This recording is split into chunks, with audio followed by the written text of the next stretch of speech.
Hello and welcome to the Our Metroidvania podcast. I'm Professor Q. And this is called Wrath from the R Metroidvania Discord and subreddit. This is Master. I'm also from there.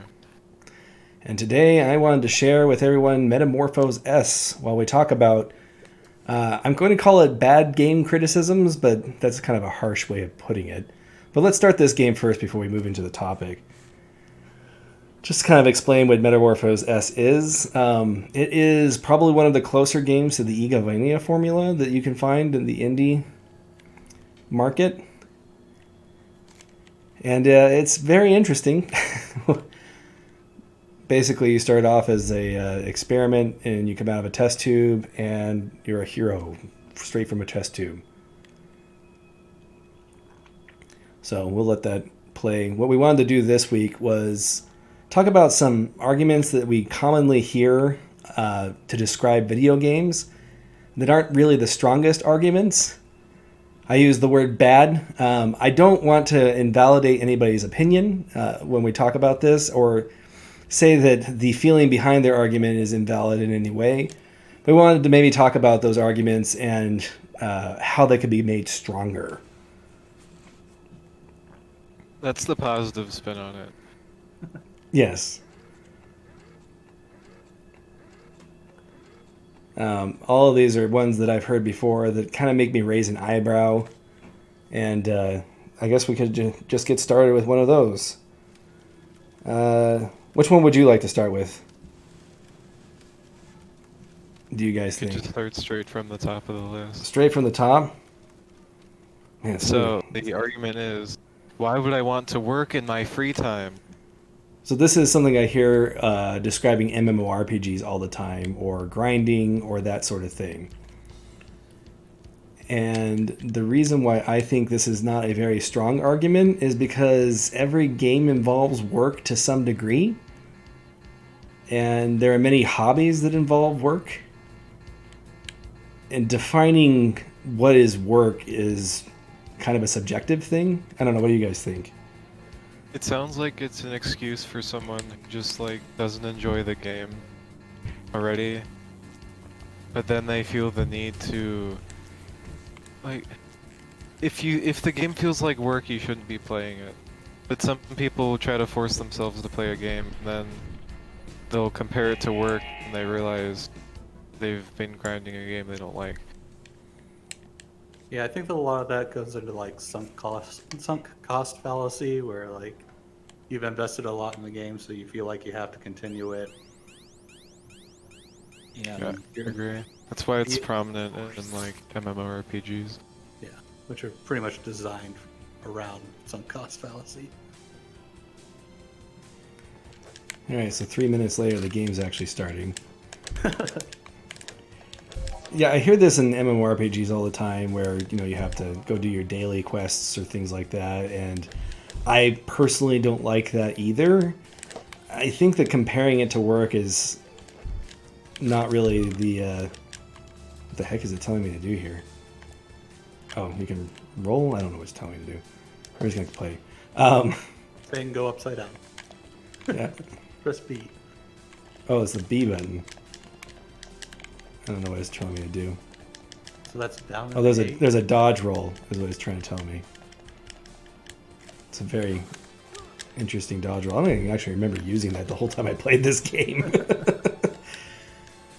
Yeah, most dodge rolls are a lot lower than that one. So Yeah. you maintain the same height. If it gives you iframes, then it doesn't matter. And these are the save points, which I think are kind of funny. It's annoying that it makes you select the slot every time. That means I could accidentally save over my file at any point. So going back to the MMO situation, there is something that you could say for there's certain parts of the game that feel grindy, and you have to do them to get to the parts of the game you actually want to play. So you brought up World of Warcraft. That's a game that I would probably at least somewhat enjoy, doing the high level raids. But to do that, I have to grind through all the low level stuff to get to max level, get the end at least close enough to end game gear to do the raids, and all that feels really grindy to me. That's always been my feeling on those MMORPGs, is that I really, really love the, they call it the Holy Trinity, or at least they were calling that when Guild Wars 2 came out. The tank, DPS, and healer composition, and the way the dungeons can be designed around that for cooperative play. I love those dungeons, but I really dislike everything else that is usually attached to the MMO, like the crafting and leveling up. All of those things get really old to me really fast. But just because I don't like them doesn't mean that there isn't value to them. Yeah, some people enjoy that, and some people kind of need the extended tutorial. That's a major argument that people make for keeping the grind, is that so that they have experience with their class before they get put into these dungeons. Yeah, but like, there should be some way to like demonstrate that you know what you're doing enough that you can skip forward. Sure. That's true. You don't have to grind in most Metroidvania games to know how to do something. Or rather, the grind is disguised in a lot of cases. A well-designed Metroidvania game, just using that as an example, will have you repeating actions in the process of doing other things. So you don't realize that you are gaining that experience before it is finally tested in whatever challenge they have designed for you. Right. By the way, Coldrith, you've been getting quieter as we've been streaming. Oh. I'm worried the volume will be out of whack on the stream. Maybe someone in chat could tell us how your volume is. Also, I'll try to shove my face more into the mic. Also, welcome, Sphere Kurban. One of the games that I actually specifically had a problem with respect to that was The Old Republic. So that was a game where there were a bunch of quests and also side quests that you gain XP playing. But if you did quests that were too high level compared to your current level, they gave you negative modifiers to your XP, even if you were soloing them. So I actually reached the point where I was getting like one shot by the enemies in the main quest, and then I went through and was like, okay, I guess I need to start leveling up, and did all the side quests. But I didn't realize that I was getting like huge XP penalties doing all those side quests. So I wound up like not leveling up very much at all, and then I didn't have any quests left to do to level up. That happened to me a lot in vanilla World of Warcraft. Welcome, Salmace.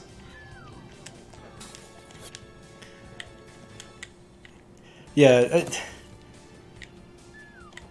I think that what we're trying to get at with the I don't play games to work argument is that there are a lot of different ways that you can explain what the issue is without making it sound like everybody who else is playing the game for some reason likes working while they play video games. I don't think that they look at it that way. Right.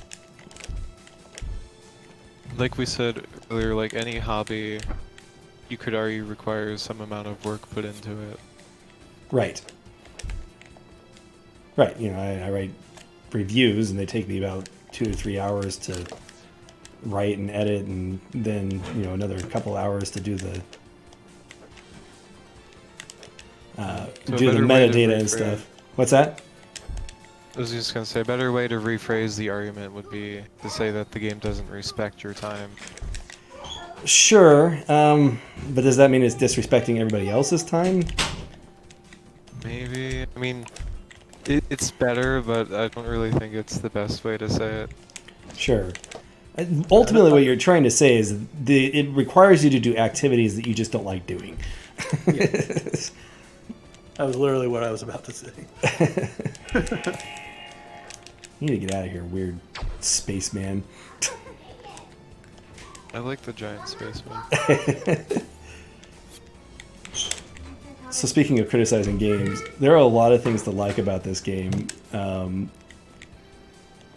Its biggest problem is it tends to get a little bit repetitive with its enemy design as the game progresses. Like every single one of them will stand there for a minute. Like the most interesting part of the game is this part where you're randomly being attacked by these, like that skull guy. But every enemy, they'll stand there and then they'll telegraph their attack and then do it. And almost every enemy in the game has that design with a different skin. Like I think this guy even does the same thing. Yeah, he moves back to his position. And once you realize all of the enemies are doing that, it kind of dispels the any semblance of unpredictability involved with that. Or you could say it breaks my immersion. Ooh, that was one of the other bad arguments we wanted to talk about. Master, you want to start us on this one since you mentioned that one maybe like a week ago on the Discord? Oh, And made a meme about it a long time ago. I mean, that's true. Was that your meme? Yeah. Oh gosh, I didn't realize you made that. That's funny. Oh, you start with double jump in this game. I didn't actually realize that. Yeah, so a lot of people will complain that a very specific aspect of a game is completely breaking their immersion, and it makes them unable to enjoy the rest of the game. And a lot of times, it's a nitpick. But even besides that, like, sometimes people have unrealistic expectations for what a game should be making them feel, and they'll apply this argument differently to different games.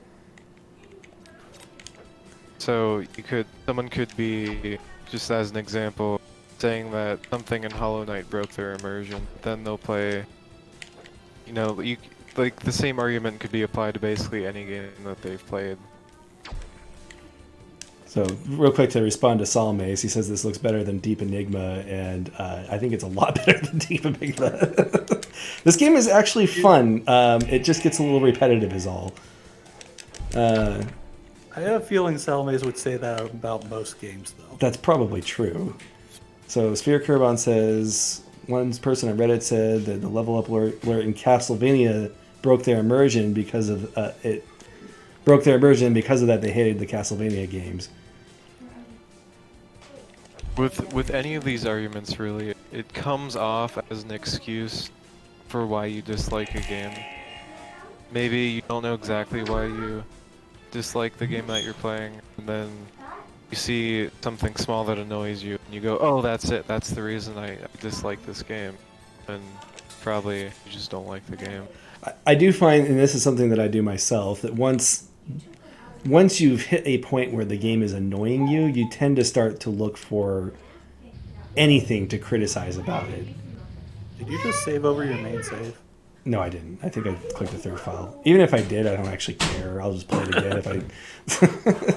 I'm not going to use that save for anything. So the level design here is a little bit neat. I had to turn on the conveyor belts to get rid of those boxes. Little Zelda puzzle box going on. Yeah. But yes,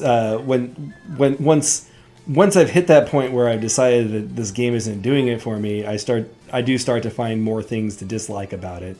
And oftentimes, ironically, when trying to describe things, a trap that's easy to fall into is describing things you don't like about a game that you actually find that you like about other games. And again, I am going to say that I am guilty of any argument that I'm possibly guilty of any argument that I'm making here. I certainly would like to go back and correct myself anytime that I am, but how's it going, Netsero? Griffin Wing. Oh yeah, there was a feather back there. I think that's a crafting material. This game has crafting. Because of course it does. So something interesting about the immersion argument that you can apply it to movies and stuff too. So really, like, this is a much more ubiquitous argument than maybe some of these other ones that only apply to video games. So there was also something about the immersion argument that I also wanted to talk about, and that is the idea of absolute virtuism, the idea that immersion is what makes a game good. And I wanted to note that my personal opinion on the subject is that immersion is good, but good isn't immersion. That like immersion is something that I like when I can have it, but it is not what defines a good game for me. And I think that an argument that a lot of people make is that things like video games and movies are all about escapism. And I don't know if that's necessarily true either, at least not for me. Right, it's different for different people, and not every movie or game needs to be immersive in Yeah, that like sort of way. different games have different goals to them. Like a game like Bioshock, you should be immersed in if it's being done well, because that's kind of the purpose of the game. But if like you're playing a game based on Deadpool, that game's specifically going to want to break the fourth wall. Sure, which could be part of... You could argue that that's part of the escapism. Like, the idea that escapism is the primary thing that you should be shooting for, you can usually make an argument that anything is in services of escapism. But like Master said,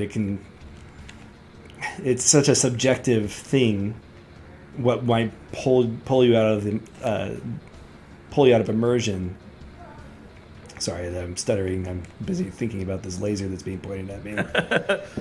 Well, you just have to crouch. You don't have to think about it. Also, hello, Retrovania. Welcome. So would you say this enemy being so much larger than you is breaking your immersion? Oh, I was never immersed in this game.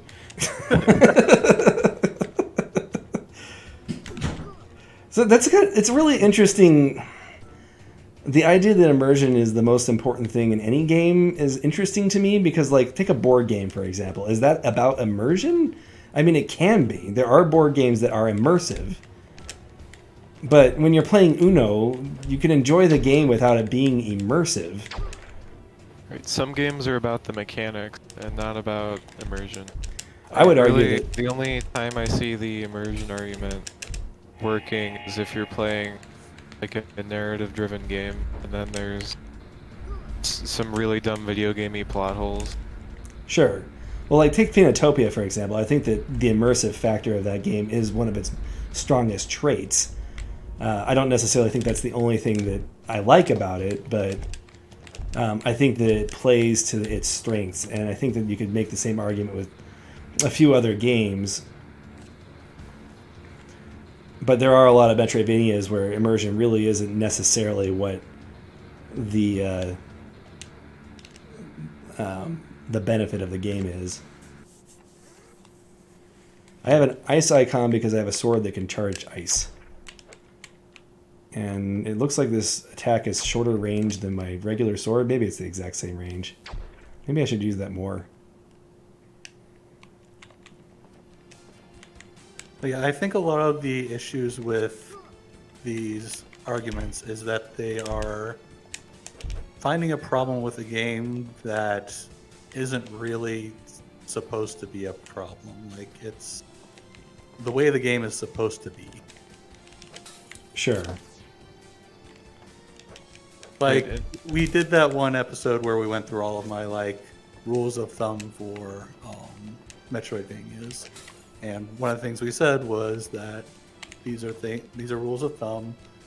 You should do them by default, but if you have a good reason to not do them, then don't do them. And like, I was playing through La Milana 2 recently, and that game, like, especially towards the beginning of the game, it like violates almost all those rules all the time. But I think that it serves the game because a lot of those rules are there specifically to like make the game less frustrating without making it challenge. Like, if you violate them, the game's going to be more frustrating without being more challenging necessarily. And La Milana and La Milana 2 are supposed to be frustrating. I don't know if I agree with the argument that La Milana and La Milana 2 are supposed to be frustrating. I think that there's supposed to at least be an environment where they should seem designed to be hostile towards you. Sure, and I can agree with that. You might even argue that that argument is saying that immersion is something that I value in La Mulana.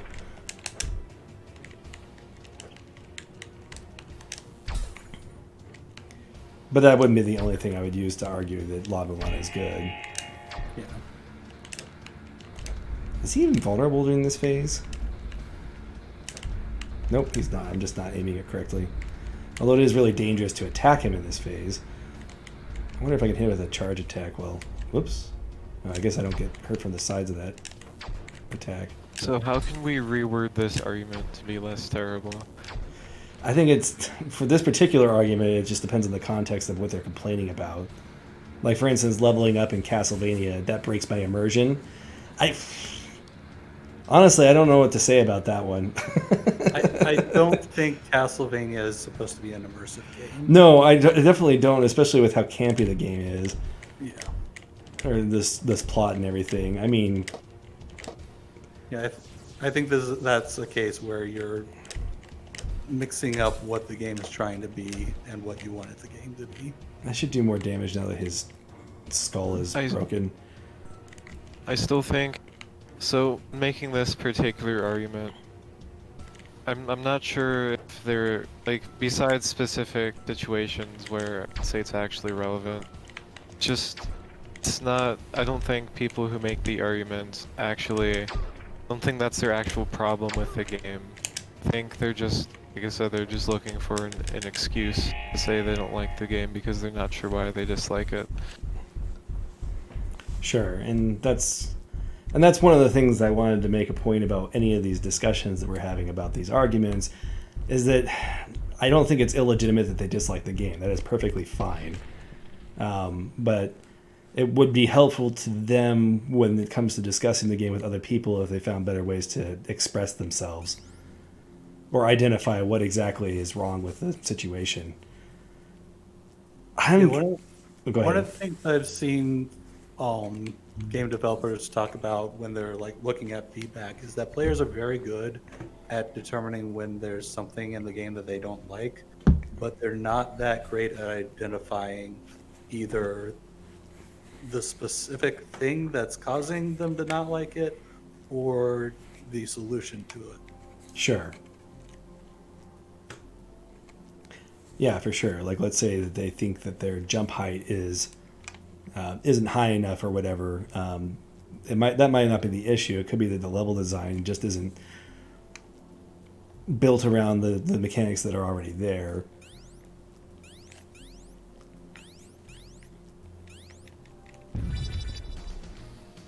I actually don't remember if you turn into this mode again after this point.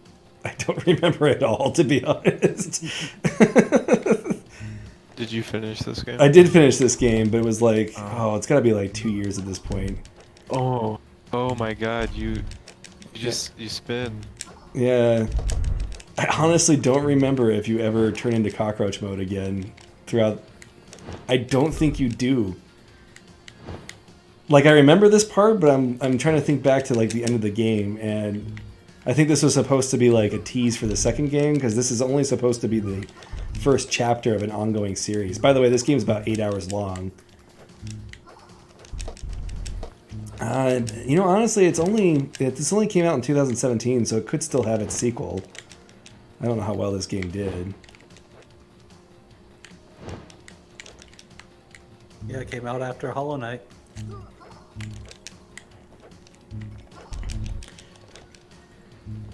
Anyway, I'm still stuck on the what do you say to the person who disliked Castlevania because of the level up, like the game freezing when you level up? Either they don't like RPG mechanic, or they just really hate Castlevania, and it's probably something Just unrelated. found anything that they blame the could leveling up. anything that they could criticize about it. Yeah. Some people just aren't that good at figuring out what they don't like about something. Well, I think part of it is when you're giving criticism, you need to like think about what the purpose of that criticism is. Right. If your purpose is just to like spew hatred for the game, then you're not really going to produce good criticism. Sure. Likewise, if you're just trying to be like, this game's the best game ever, and you're like trying to support that, then that's also problematic. So I got my first heart move, and also this game takes all your powers away at the beginning, right there. Yeah, they pulled a death, except that it was more like a Metroid Prime just now. What abilities did you have before? We had slide, we had the dodge, which I don't have anymore. We had double jump, which is gone. I don't remember what the other... Oh, we had the jump kick, but I don't know if that was separate or not. Didn't see you use like any of those things. Yeah, it had like 6 things fly away from you. Yeah, I don't remember what the other... I think that was 4 things I listed, right? I don't remember what the other 2 were. I can still charge my attack, but I think that's based on the weapon I have equipped.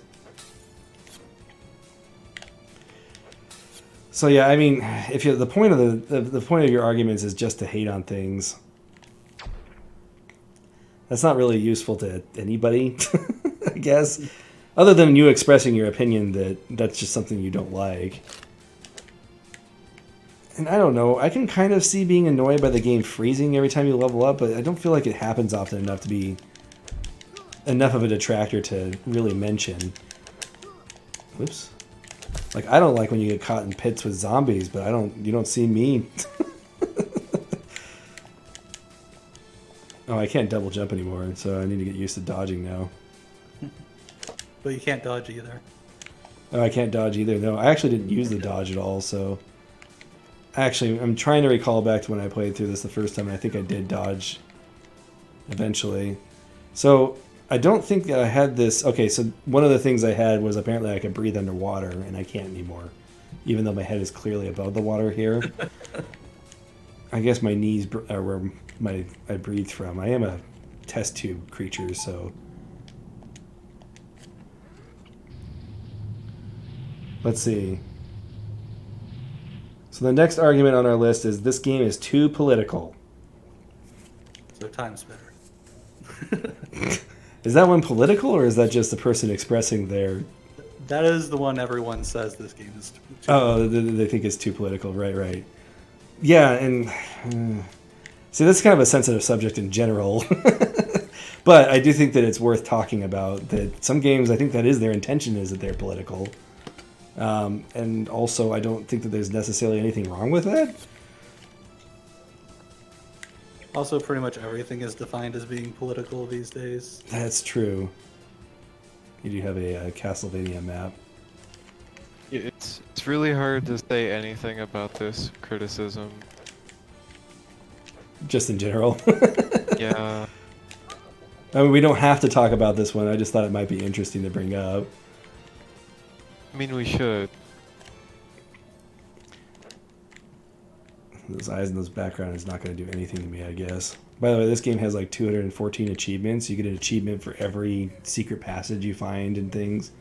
Oh, that's terrible.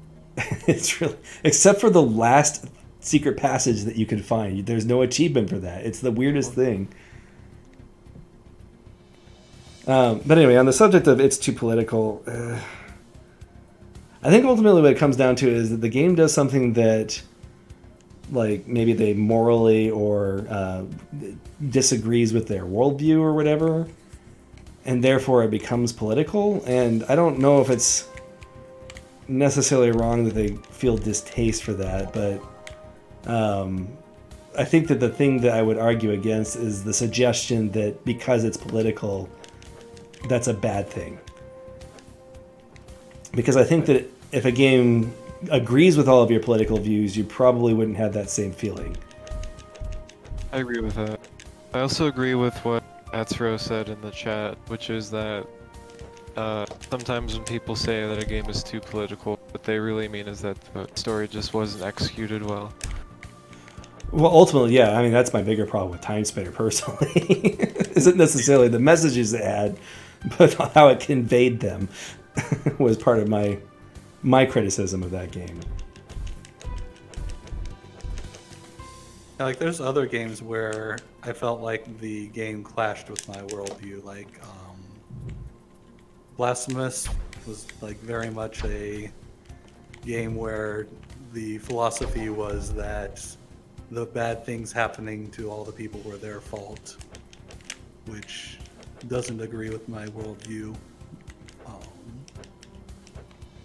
So, like, I think that game executed it well, but I had less enjoyment of the game due to it. Sure, and I think it's okay to recognize that.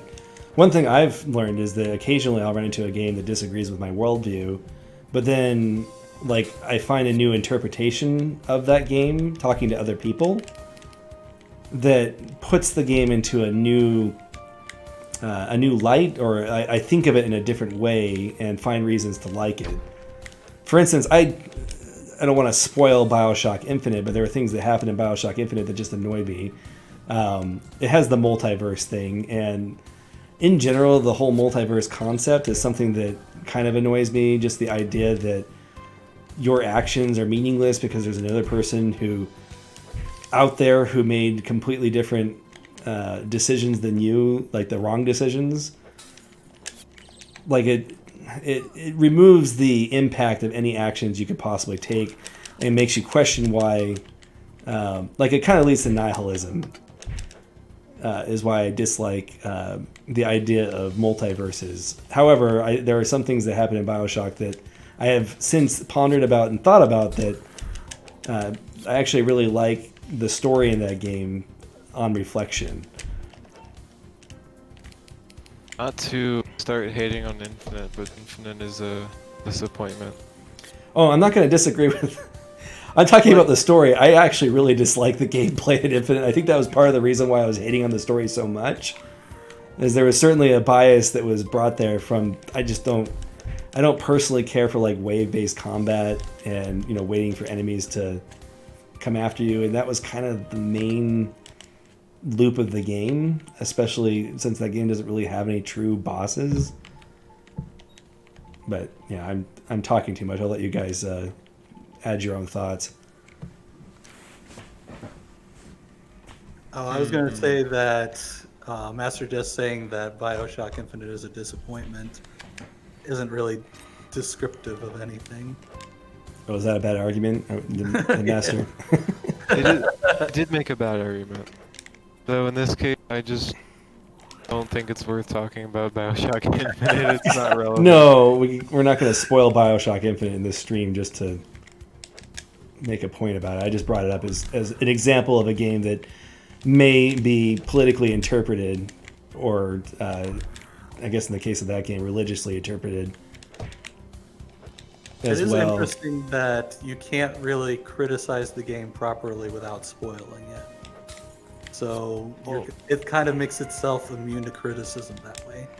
Sure. I mean, you could always spoil it in your analysis. These are both true. I mean, also, in the story, it could have been different. I read somewhere one of the developers said that originally the story was much, much different than it ended up being.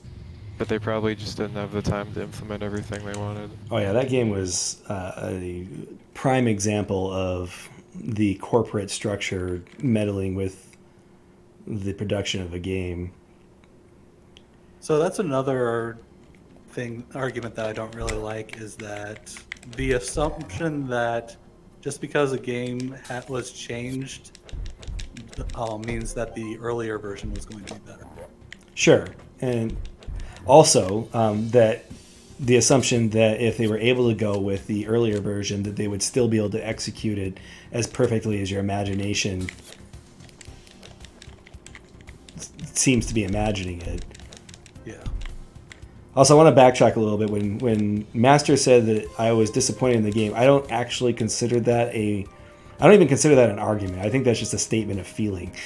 And when I don't necessarily think that you need to spend a lot of time creating words to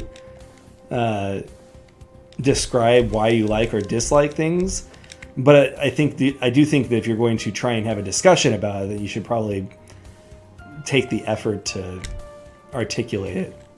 Yeah, the problem with just saying that something's a disappointment is because usually when it's being said, it's in someone wants to argue about it, and then they just give their opinion, and that's their argument. Don't really describe why. Sure. Yeah, usually when somebody says they're disappointed in something, the next question is why were you disappointed in that, and then you feel a little bit more obligated to elaborate. I don't know why mushrooms are always bouncing, but it's like exploding barrels. Like true. every barrel explodes and every mushroom is a trampoline. I've stepped on mushrooms before. They're not bouncing. They're not bouncing, but they always are in video games for some But reason. were they as big as you are? No. Maybe that's the big problem with them. So my criticism that this game gets a little repetitive. Look how Looks long like it takes for him to telegraph his attacks. Yeah, he's doing exactly what you described before. Right. That looked better than those in Castlevania, the giant guards. We got Soul. I don't remember what Soul is. Also, slash every wall in this game, because... I think that there's still value in this game as just a Metroidvania to explore if you just enjoy wandering around Metroidvania maps and finding secrets. But yeah, this gets a little bit old by the end of the game. So most of the time when you like really analyze the AI patterns of enemies in a lot of games like this, they are extremely simple, but they do generally have a little bit more variety in their simplicity. Sure, and it's actually good for an AI pattern to become predictable, but this is maybe a little bit... The slowness of the animation, the amount of time I have to react, etc. Like, there isn't anything that could change about this encounter that would keep it challenging or interesting in the long run. They also aren't moving or using ranged attacks, which are two things that are pretty common in even basic AI. Sure, and then they all have the same attack pattern. So it just... It gets boring easily because there is no deviation from what you would expect.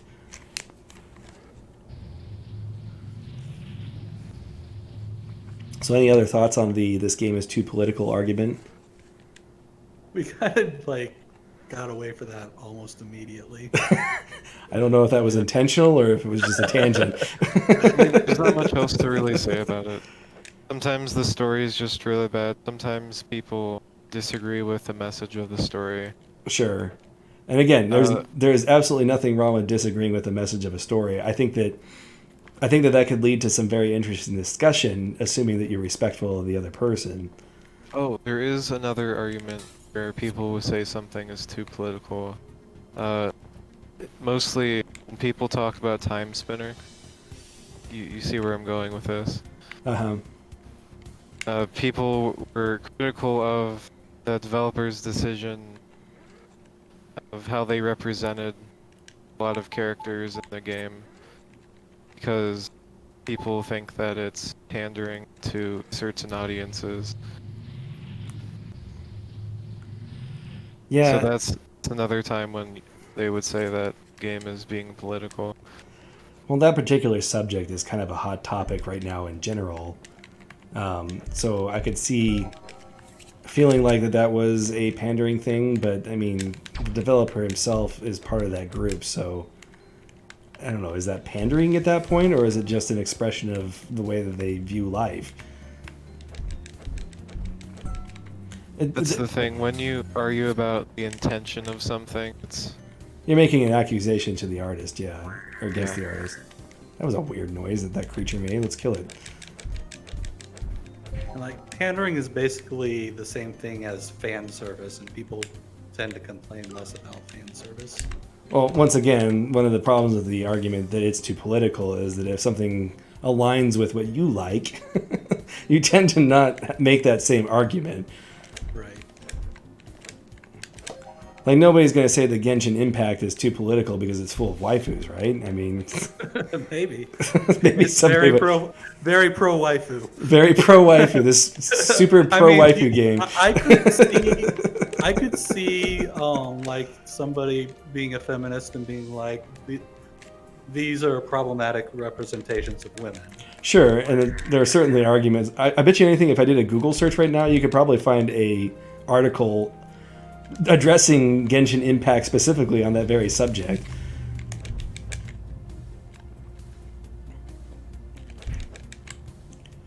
And Atsuro says that game is very political in the world, but it's also good political because it works with the story. And yeah, politics are certainly a catalyst for conflict that you can use in a story, for sure. Sometimes this also applies to movies and such, other forms of media. It may feel like a story is designed around only just spreading a political message, and that doesn't have any other value. So another thing I could see is like people complain about the Marvel movies being too political. They're like, I just want to enjoy a superhero movie, but it has all these messages that I don't agree with. Everything is going to have a message, whether you like it or not, and whether it's intentional or not. And whether or not the artist is aware of it, you can interpret pretty much anything to be political if you wanted to. I'm trying to think of like a funny way to interpret this game. I mean, I don't know. Biological experiments are bad because it leads to weird blue-haired anime boys fighting skull-faced space dots. So therefore, in real life, we shouldn't do genetic experimentation. Transphobia, boom. Easy. That's a stretch, but I mean, I can see it maybe.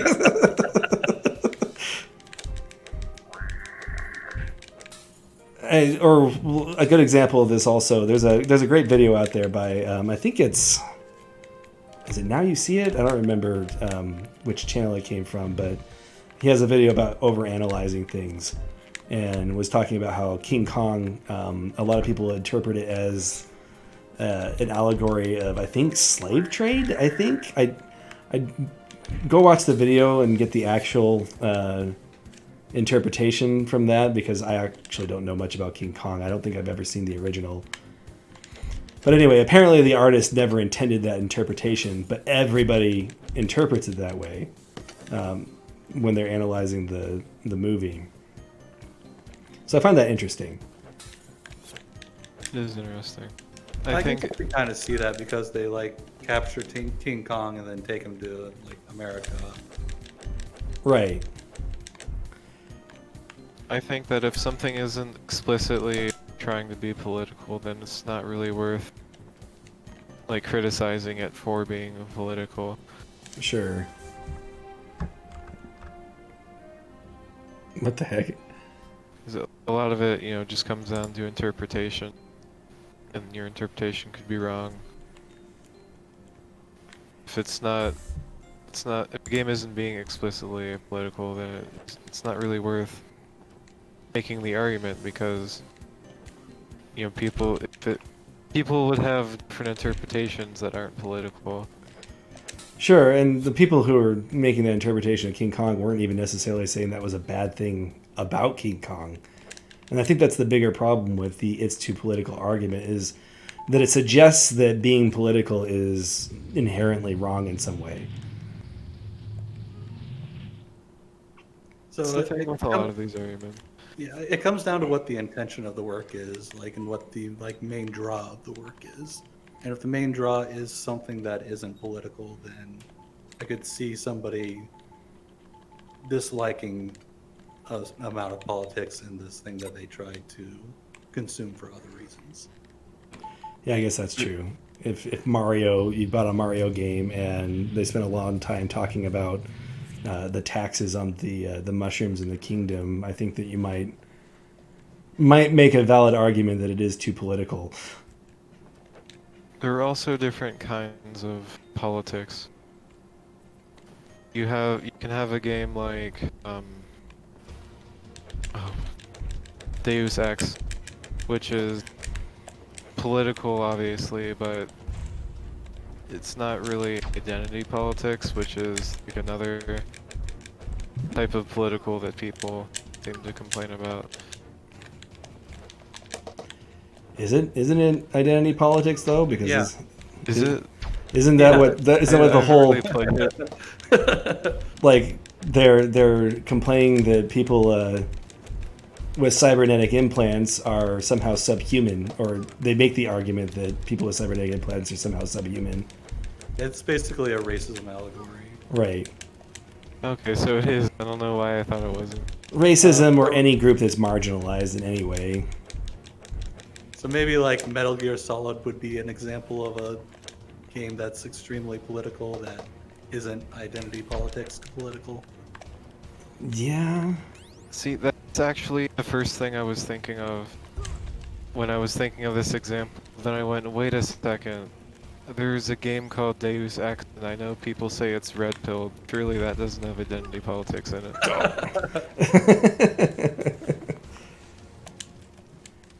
I like this. Should I continue or desist? I love the word desist there. That needs to be used more often. This is I don't remember. I want to say this is either a Portuguese game or it could be Spanish native language translated into English. And the person who translated, clearly they don't have a native English speaker editing them.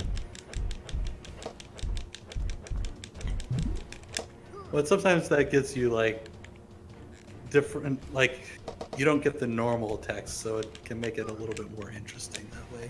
Yeah, and actually, in some ways, I actually. So, Cat Maze is a great example of that. I don't know how bad the translation was when you played it, but it had some really funny things in it when I played it. And personally, I found it kind of charming. Like, it added to the charm of the game. Mostly because I did understand that it was localized. And to be honest, those localization isms existed in the games I grew up with, so that's probably why I'm a little bit forgiving of kind of stranger language that you might find in a game. Yeah, it kind of winds up being similar to Guilty Gear, where they just Rebel 1. Like, is it supposed to be Rebel? I don't know. But they've been doing it for how long now? No sense in changing it now. Right. Or it's like the Varia suit in Metroid is actually supposed to be the barrier suit, but the translators translated it as Varia. I thought that was... I'll go ahead and use a potion just to move forward. Obviously, I need to raise my HP more. You can't be having potions bigger than your max HP. So Itzero is saying to wait, so we're going to wait for Itzero. Varia? You know, honestly, do they ever say it with voice? You could be right. I mean, Badia would be how the Japanese would have it. I'd have to see the kana. What's that? Does Zero even play Metroid game? I don't know. Itzero's going to have to answer that. Oh, Adam does say Varia, another M, and it's Varia. Okay, so it's the way I've pronounced it my entire life.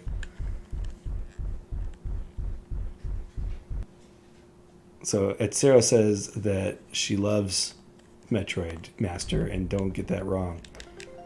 Okay. You know, I had this ability the entire time. I didn't even use it. Oh, I can only throw 2 of them anyway, so maybe that's why. Is it useful? It's the axe ability from Castlevania, and that's always useful. That's true. It's actually one of my favorite sub-weapons, even though the cross is just so much better in most cases. So closing arguments for the game is too political. Kind of a dumb thing to say most of the time. Just don't criticize the story or something, or Sure. If you want to go after the intention of the artist, then go ahead. But if it's not explicit, then like you might just be barking up the wrong tree. Sure. Well, it's like the immersion argument. When you say it without any follow-up discussion, that it's kind of a dismissive argument to make.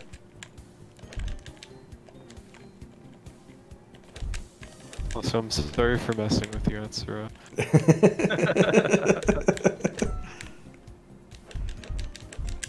I need to play Dracula X.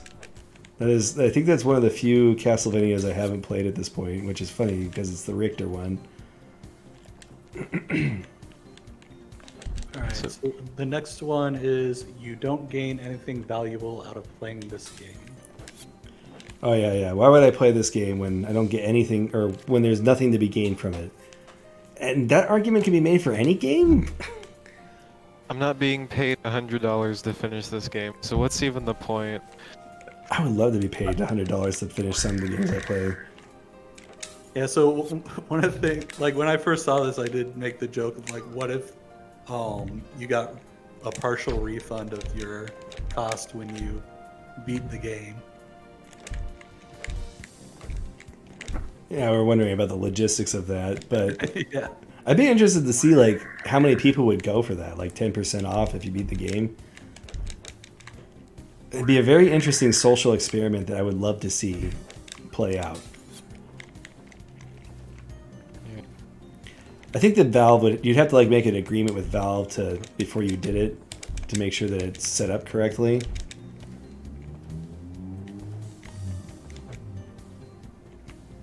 So the thing with games, it is what you make of it. So I'm going to start. Oh, go ahead. You have to be the master of your own enjoyment in a lot of games. If you're playing, like, if you're not having fun playing a game, sometimes it feels like people who say that they don't gain any value out of a game. It's kind of that MMORPG thing where people are complaining about grinding, being addicted to the game even though they don't enjoy it. I mean, clearly people enjoy it because millions of people pay for it, right? Like, Well, I mean, it's one particular person who's complaining. They might not actually enjoy it, but they play it anyway. yeah, I wonder how often that happens. Pretty often, actually. I love this People power. feel obligated to finish a game. So the combat in this game can get a little dull, but it has some fun concepts. I don't know. There's something funny about this to me. It just makes me laugh. Yeah. So the inverse bad argument to that is that games never have any value, therefore the original argument is invalid. And I want to kind of disagree with that I think that, like, okay, we'll take Baba Is You as an example that's probably more easy to argue. The way that it requires you to expand your mind to solve those puzzles, I think, is universally beneficial to you as a person. I'd agree with that.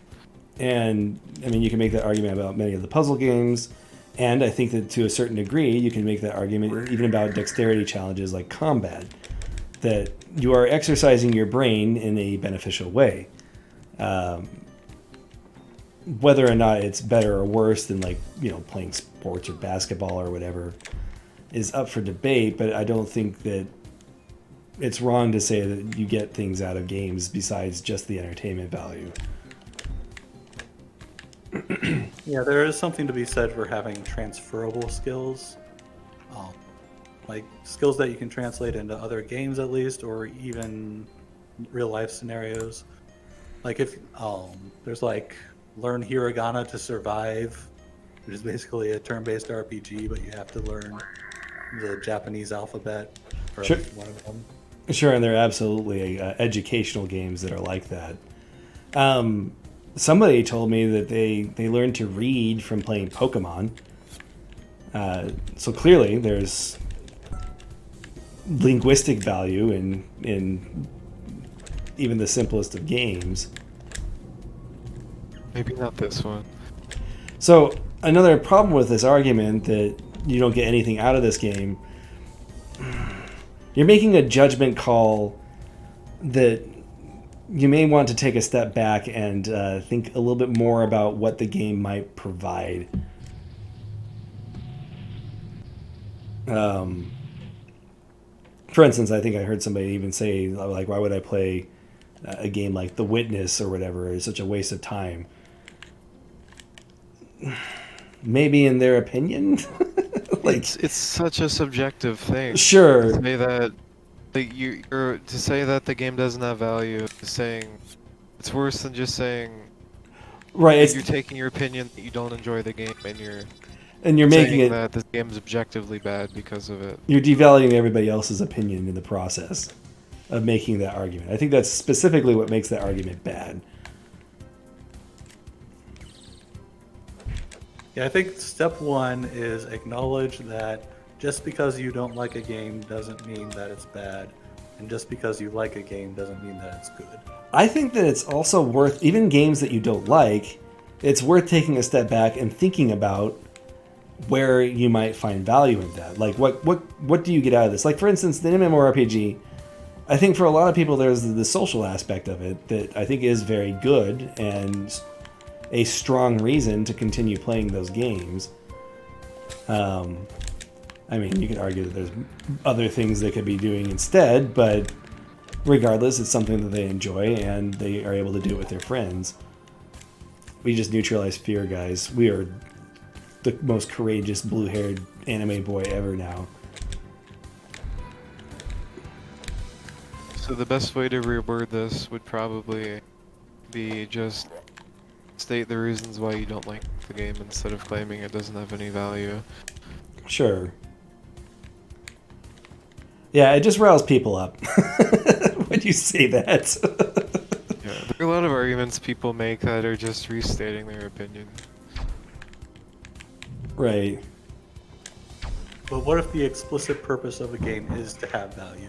So, like, say you got Brain Age, and like that game's supposed to like train your brain and make you like, I don't know if necessarily be smarter, but like maybe not atrophy as much or something. That's true. There could be a game that's like reskin Candy Crush, but it claims to be beneficial to your brain. And in that case, I think the argument is justified. Sure, I think that's totally a valid criticism on something like that, especially if it makes claims that are easily disproved, or that you can disprove through empirical evidence. Like if they do a study on brain age, on whether or not it actually gives you the benefits that it suggests, and the study suggests that it does not, then certainly you can make an argument that the game, at the very least, does not provide the value that it claims to provide. Now, that isn't to say that the game doesn't still provide value. If nothing else, entertainment has value. It'd be hard to make a game that's educational that also has zero entertainment.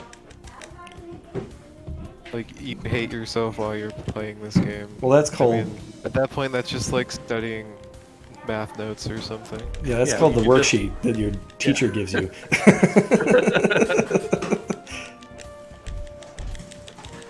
I mean, there are some pretty boring games that are edutainment because they pretty much are just like, here's a bunch of information, regurgitate it.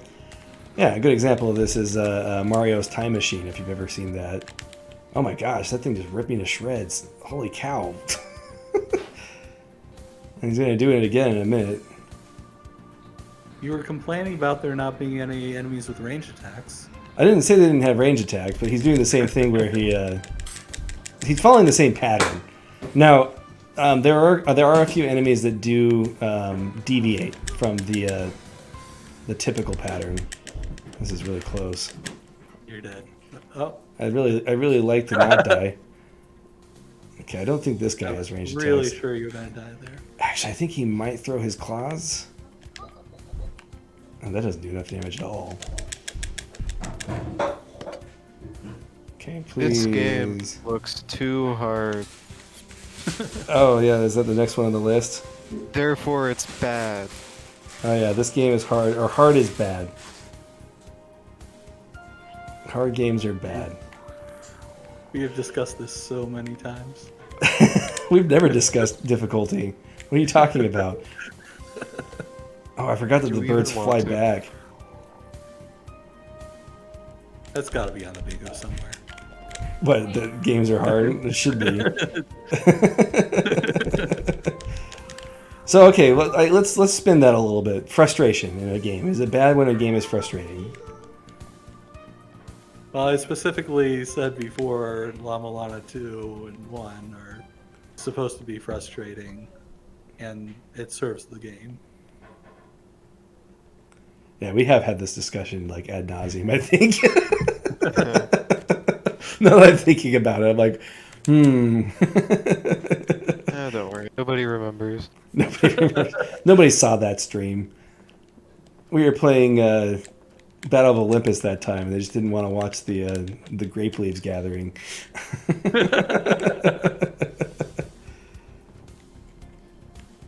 Also for the bingo, there's Called Wrath repeats the thing from a previous stream. You can check that one off. So when people complain about a game being too hard, I feel like usually they're complaining about a game being unfair. But you really don't want to spend an hour talking about what makes a game fair or unfair. Yeah, not again anyway. Have we already gone this direction? Wow. Now, yeah, I mean, that is a can of worms that we have gone over before. I don't necessarily think we need to retread that tonight. So really, if you're saying that if you're saying that hard games are bad, also, maybe... Well, one of the most ironic... people... Oh, go ahead. Sorry, I didn't mean to interrupt you. Go ahead. Oh, don't worry, I didn't have any interesting thoughts. Now you're making me feel bad. I think one of the most ironic things about saying that hard games are bad is that then they'll list another game that you could make arguments are equally hard, if not harder, than what they were originally complaining about.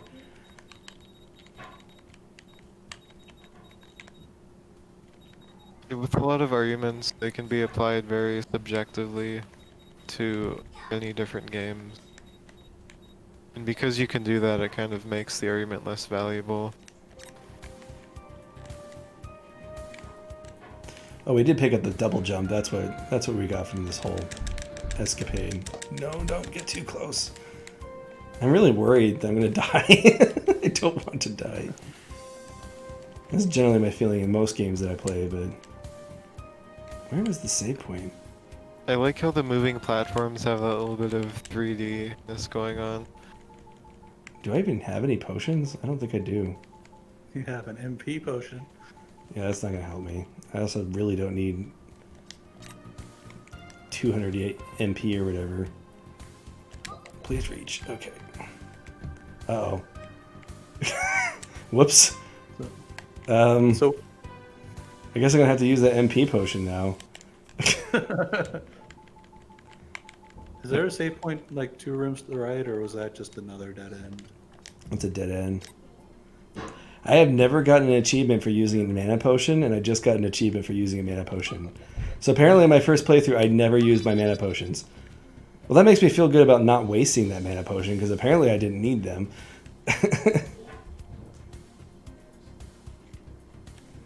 I think Sphere Kurobon and Etzero are really just here for the bingo. We're not giving out prizes. Everyone has the same card. It's true, you wanna randomize it and have additional squares if you want a true bingo. One of these ogres. Come on, do your thing.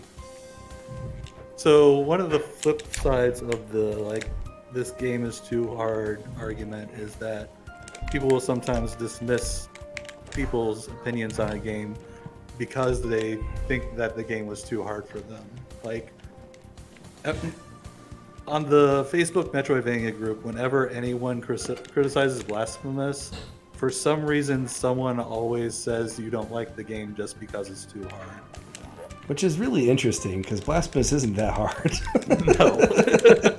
Even though it's the only game where I spent 40 minutes on a boss on stream, I don't think it's that hard. Just in general, when people complain or even talk about difficulty, things get very contentious because some people will say that a game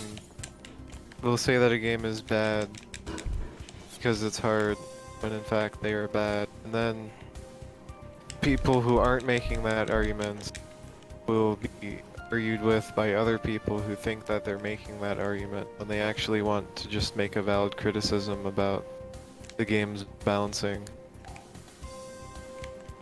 I really don't know if I'm gonna be able to make this with only 3 HP.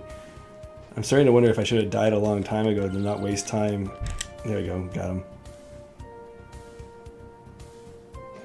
Oh, this game has great music. It's very Castlevania-like. Too bad we can't hear it. Such a tease. On my Saturday streams, I actually started streaming the video over Discord so that so that Nick can hear the volume of the game. How many of these birds are here? Oh my god. I'm only calling them birds because they like literally tweet when I get near them. Oh my gosh. If you just showed me that single room, I'd instantly know the inspiration for this game.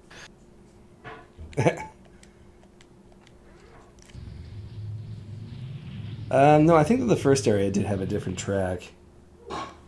But yes, dismissing people's arguments. I think, in general, making an assumption about why a person doesn't like a thing in order to support your liking of a thing is probably something you should avoid doing. Like, the reason why they're so quick to dismiss your argument about Blasphemous is because they want to continue, I don't know, believing that the game is more flawless or is flawless, or I don't know how. I don't think I'm articulating what I'm trying to say here very well. There is when you think a game is extremely good, you have a tendency to not be as willing to look at any flaws or acknowledge any flaws in it. Yeah. So like a lot of people will be like, Hollow Knight is a perfect game, when it does have some flaws, but that doesn't mean it's not a great game anymore. Sure, and honestly, you can acknowledge a criticism without even believing that the criticism is even a flaw. Like, I agree. I'm trying to think of a great example for that. I don't know, like leveling up in Castlevania, maybe. Some people just don't like getting lost in video games, and Hollow Knight has kind of open exploration in which you can get lost and not know where to go. That's actually a fantastic example. The backtracking and figuring out where you go is part of the Metroidvania genre, and there are many people that don't like figuring out where they're supposed to go. Yes, but it doesn't make the criticism any less valid just because you personally, don't agree with it. Sure. No, I think that's absolutely a valid thing you could say about Hollow Knight. Personally, I also think that Hollow Knight is a bit of a slow burn. Like, it has a lot of points in the game where the pacing is slow. I have no other way I can say that. And you can like that or you can dislike it. I consider that a preference-based argument, which I think is also perfectly valid.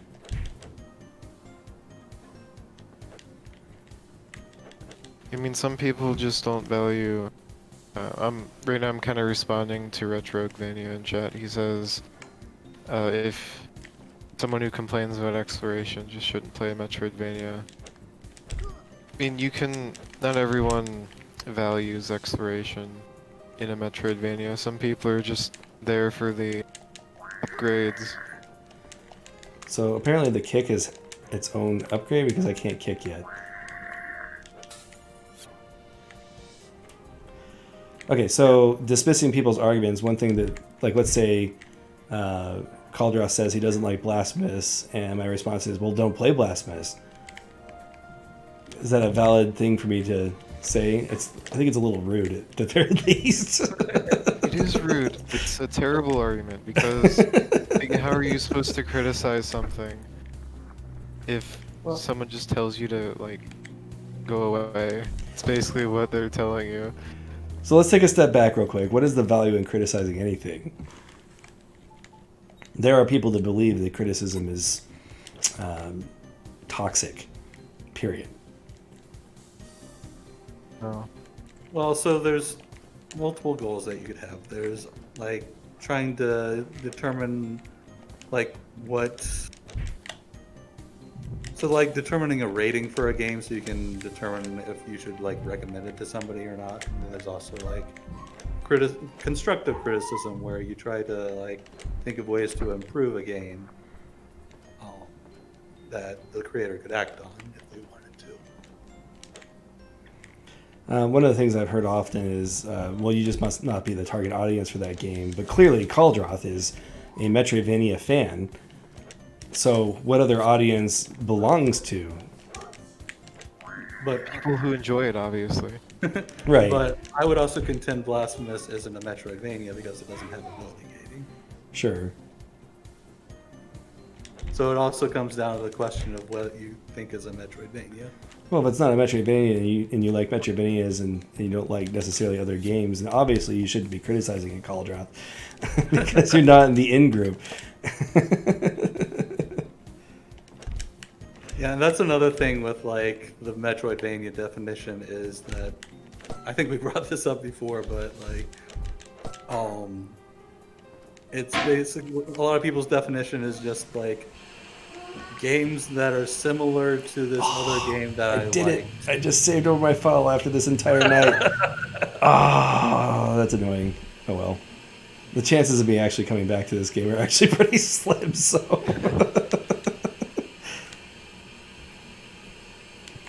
So yeah, like a lot of people's definition of a Metroidvania is just like games that are kind of like Hollow Knight that I also like, and so like they'll consider Blasphemous a Metroidvania because it's a 2D platformer with death mechanics like Hollow Knight.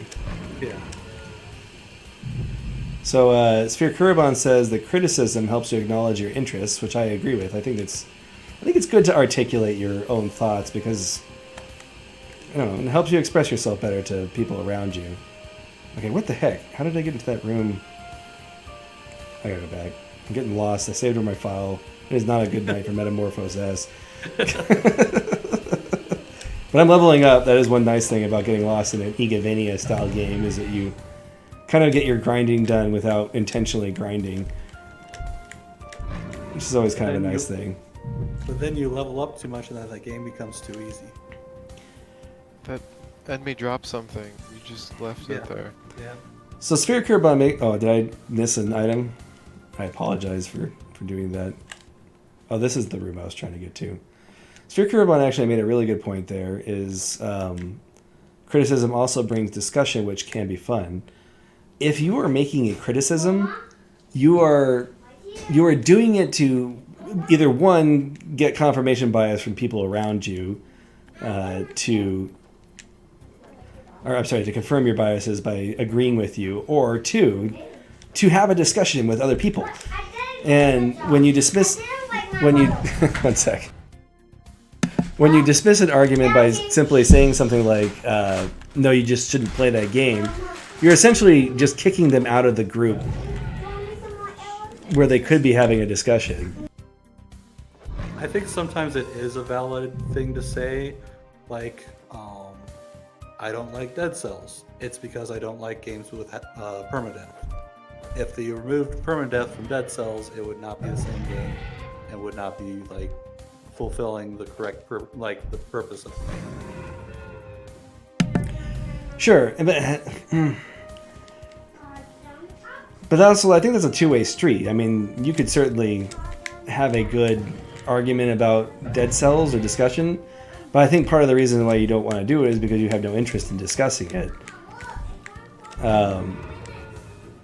Clearly, you had an interest in discussing maybe possible criticisms for Blasphemous, and they're basically kind of shunning you with that argument. Also, to respond to Edsero, my son was celebrating. We're doing potty training, so he was celebrating it and yelling at me to let me know that he was successful. The problem with something I've seen a lot is that some people just aren't really willing to have an argument, and like that's okay. But in order to not have an argument, they'll just shut you down in the rudest way possible. Yeah, those are the people that are looking for confirmation of their biases. I mean, it's not necessarily. Sometimes you just don't really want to talk about a game, and maybe you're not in the mood to discuss something critically. You're tired. You want to relax. Some dude comes up to you and is like, "Hey, Dead Cells is bad," and you just go, "Well, don't play it then." Do people come up to you on the street and they're just like, "Dead Cells bad"? It's usually like you're in an environment where like you're discussing something. I guess you could be discussing something tangentially related, and then they'd like bring it up out of nowhere. So the reason why I'm grinding this enemy is I think the item he dropped is what I need in order to upgrade my sword, and I wanted to kind of show Oh my god. what That happens. thing that he dropped that you didn't pick up. Well, I'm leveling up too, so. Well, so Sphere Carbon says if you're not in the mood, you wouldn't post an opinion in the first place. I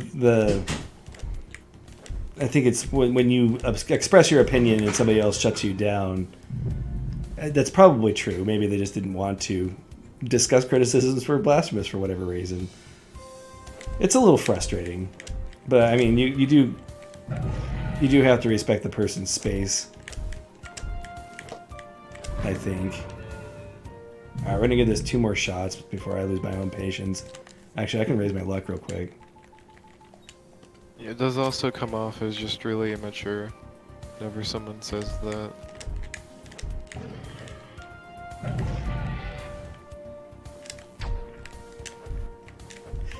I think We also want. Oh, go on. I think in general, one of the most important things is people's feelings are also important.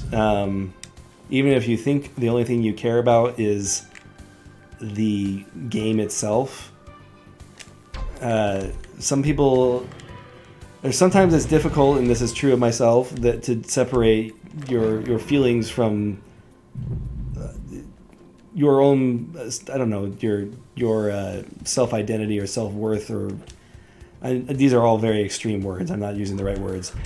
Separate yourself from the criticism of the game, so they might take it personally, I guess, is what I'm trying to say. That when you go ahead. Oh, I feel like a lot of problems we have is that people just aren't very good at giving, receiving, or discussing criticism, because just they take things personally in general.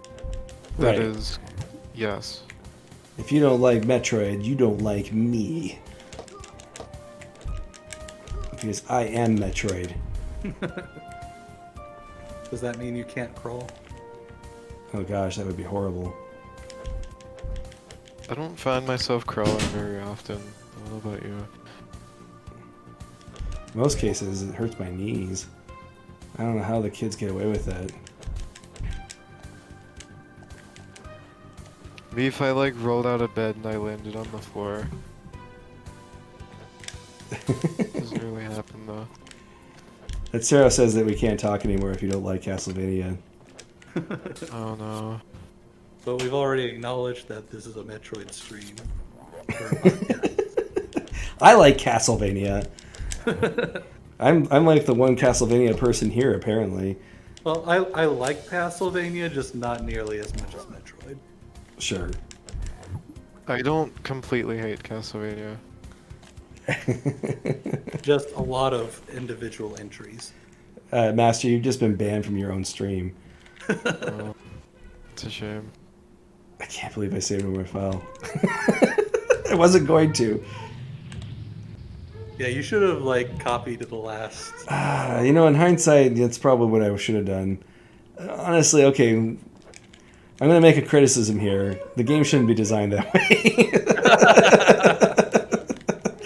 It should default to your last save file that you chose. That's something that's not on the list. Like what? Like is user error a valid rebuttal to that particular situation? Okay, well, you can make that argument.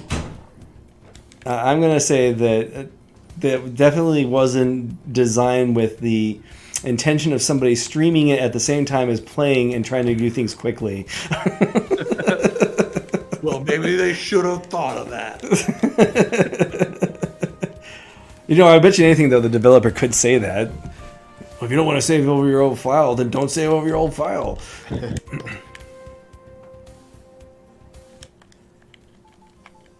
It's almost like some Castlevanias over Metroid. I think that if you're comparing like title to title, there are most certainly some Castlevania games I like more than some Metroids. Yeah, so like Aria of Sorrow better than Other M. Yeah. I mean, that's just the general. The real question is, so should we go out of our way to talk about Castlevania as much as we talk about Metroid? Oh yeah, that was one of the things that. So I'm streaming the Metroid series right now for the purposes of talking about the game's story, and I was told that because I'm streaming Metroid, I also need to stream Castlevania at some point. And I was like, I don't really necessarily see why. I kind of see them as separate things, but I guess they need equal screen time. I do talk a lot more about Metroid than Castlevania, but is there a problem with that? Like, where does it end? Is it because they are both in the name Metroidvania? Like, do we have to give Hollow Knight or Ori the same time because they're also popular series? Now, I do like Castlevania, and I will stream Castlevania because I do like Castlevania, but I just think it's a funny sentiment that for whatever reason I need to give both equal screen time.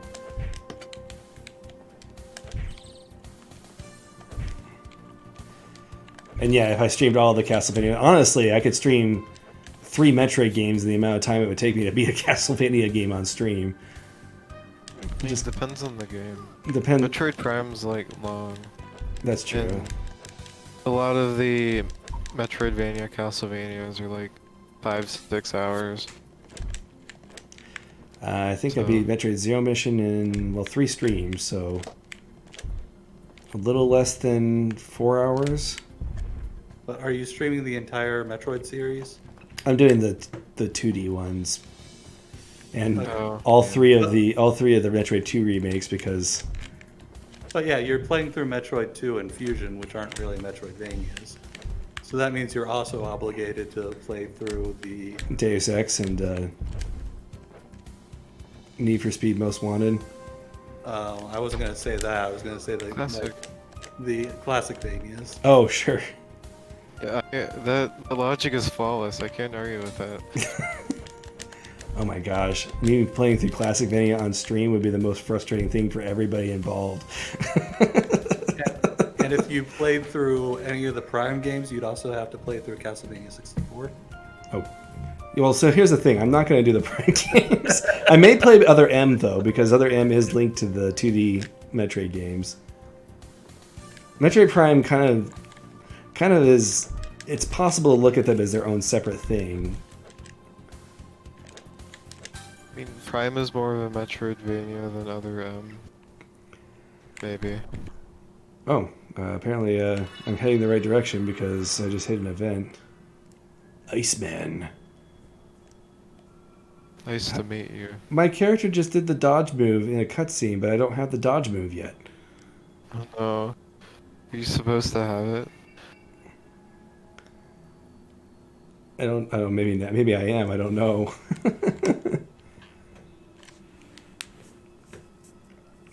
I actually think that one of the plots in this game is that none of these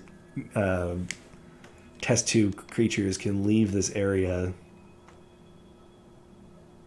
which I guess is similar to the spaceship in Metroid Fusion, where they have different biomes. It looked like he said that like you were violating the rules by leaving your test tube. But how would you have even known that without leaving your test tube? I thought... It's true. Maybe... I mean, how do you know anything if you were made in a test tube? You have to get that information somehow. Maybe you'd also get the information that you're not supposed to leave. So responding to Sphere Kurobon, I would love to play Curse of Darkness on stream. That's a good game to play. I think this is just the first area. Yeah, this is just the first area. No, once we're done with the randomizer, I could play through Castlevania 64 on stream. Just as our backup. Yeah. Speaking of which, do we want to switch to the randomizer now that I've ruined my save file? I'm probably going to mention that. Stop now because there's no way to make it any worse. I mean, it has been a while since the randomizer, though. It has been a while since the randomizer. I feel like we probably should give it some screen time tonight. I'll give this another 5 minutes. The main reason why I wanted to show this game this week, though, is just kind of let people know it exists. It's one that I'm probably not going to ever do a video review for. And probably not going to stream in full because, I don't know, I'd probably get bored myself partway through the stream. But if you're looking for an Igavania-like game, it's mostly solid. I think I gave it a 2.5 out of 5 when I was done with it, just because I felt it got kind of predictable towards the end. But it's got a fun map to explore, and for that, I think it's worth something. It's cheaper than D-Lit, so... Yeah, it's also $1.50 right now. I think it's on sale. So, I enjoyed my time with it for the 8 hours that I played it. Even if it wasn't like the greatest thing. Yeah, so if you look at the hours per dollar, it has a decent ratio. Yeah, exactly. Which probably should have been on our list of bad arguments. Oh my gosh, these guys are really strong. I'm not really trying that hard. So I think if I had grinded that dragon thing to get it, I think he might drop the dragon's claw that I need. You can get better weapons. Yeah, we saw the dragon's claw drop. Yeah, it was definitely a claw.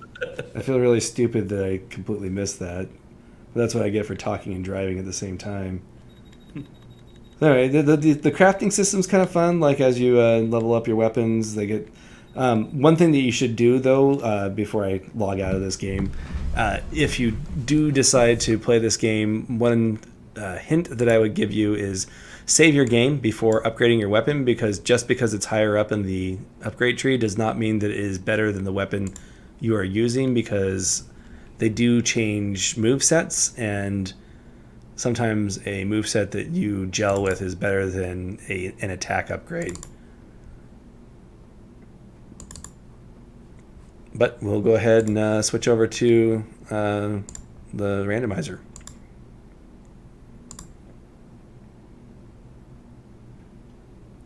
Where is it? There it is. Now, I don't remember what save state we were playing on. I'm going to guess 6. Okay, I think 6 is the right one. Are we able to see it? It should be showing up. What's going on here? There we go. There we go. Should be working now. Yep. So last time we left off in Meridia, and there's a bunch of things that we can explore here. My goal is to try and get to Dragon and see if killing him gives me something good. Oh gosh, the controls in this game are completely different than the one I was just playing, so this might take me a second. Anyway, what was the next argument on the list? So the only one left that looks like this game is too easy, which kind of ties into the Oh, difficulty thing we talked about before?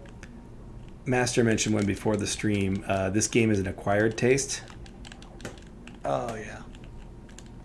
Did you want to? Well, it's not really a criticism. It's more of like someone. It's a response to a criticism. It's someone basically agreeing that the game has flaws, but saying, "Too bad. You should like it anyways." Not just you should like it, you should work to like it. Yeah. Okay, so I make the argument occasionally that a game is an acquired taste, but I would never, ever, ever say to a person that you need to go through the pain of acquiring that taste. So, like, what's an example of a game you think is an acquired taste? La Mulana. Maybe. I don't think so. I think either you go into La Mulana and you're gonna like La Mulana, or you're not gonna like La Mulana. Okay, so here's another factor in the acquired taste argument is the suggestion that that working towards it will automatically, or spending time with it will automatically get you that taste. And I think that that's just as invalid. So Salme says that all real-time strategy games are an acquired taste. Maybe. I don't like real-time strategy that much, so apparently I don't have the speed boost yet. I forgot. Oh, man. You're not supposed to be here normally without the speed boost. The speed boost is behind. I need to have the space jump in order to have that. Fighting games are an acquired taste? Is that a matter of taste, or is that a matter of you just need to spend time to not be terrible at them? Yeah, there's a difference between getting good enough at a game to enjoy it and just like learning to enjoy it. Yeah. Because it's weird or something. Sure. Like, yeah, you're not gonna enjoy like a competitive game when you're really bad at it. I mean, you might. So Depends on the person. another factor in acquired taste is that I think that Salames is saying this StarCraft is an acquired taste, and Itzero disagreed because she liked StarCraft from the outset. I think that part of something being an acquired taste, like let's just use the food example since that's where it comes from. Can I even get through this part without the speed boost? Okay, this room is a complete waste of time. I need to get somewhere else. All right, I'll figure that out. In order to acquire a taste, you have to have a basis point for where your tastes are in the first place. Like, for instance, if you have never had Indian food before, it might surprise you. And your initial reaction to it may be that you dislike it. And it takes experience with it to appreciate what it is. The problem with the argument, it's not that it's necessarily a bad argument, but people always misuse it, I think. Yeah. Come on, don't pull me down. Don't. Oh, darn it. I don't know if I can get across that without a speed booster.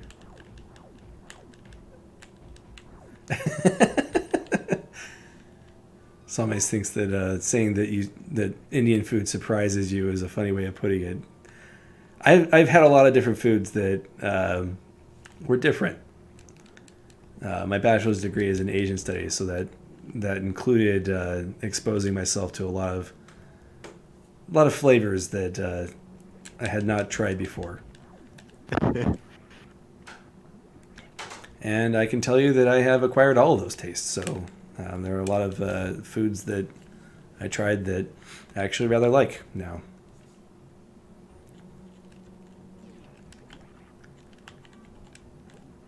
Yeah, I guess the whole acquired taste concept is that there's like some negative aspect of the experience that you can easily build up a tolerance to.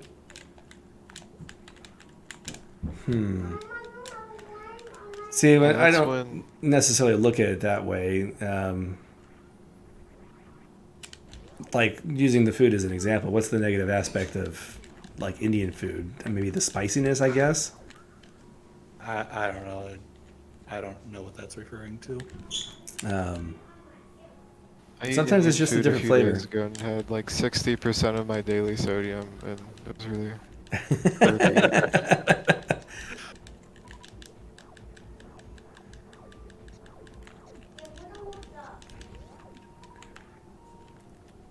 Yeah, Salman says that he lives in a country where they try food, different food from all over the world. That is true of the area that I live in as well. However, you do always have the option of just eating burgers all the time. The U.S. is pretty, like, it's very much a melting pot of different types of food. Yes, but there's also, Americans just want to find excuses to eat things. there are a lot of Americans that will stick to their chicken nuggets and French fries. Yeah.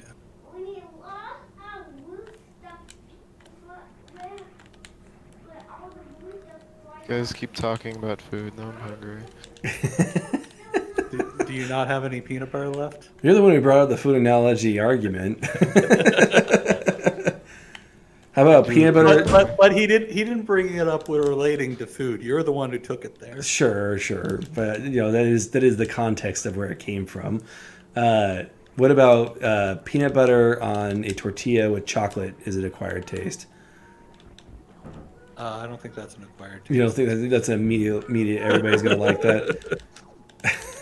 I think most people would like that, unless they specifically don't like peanut butter.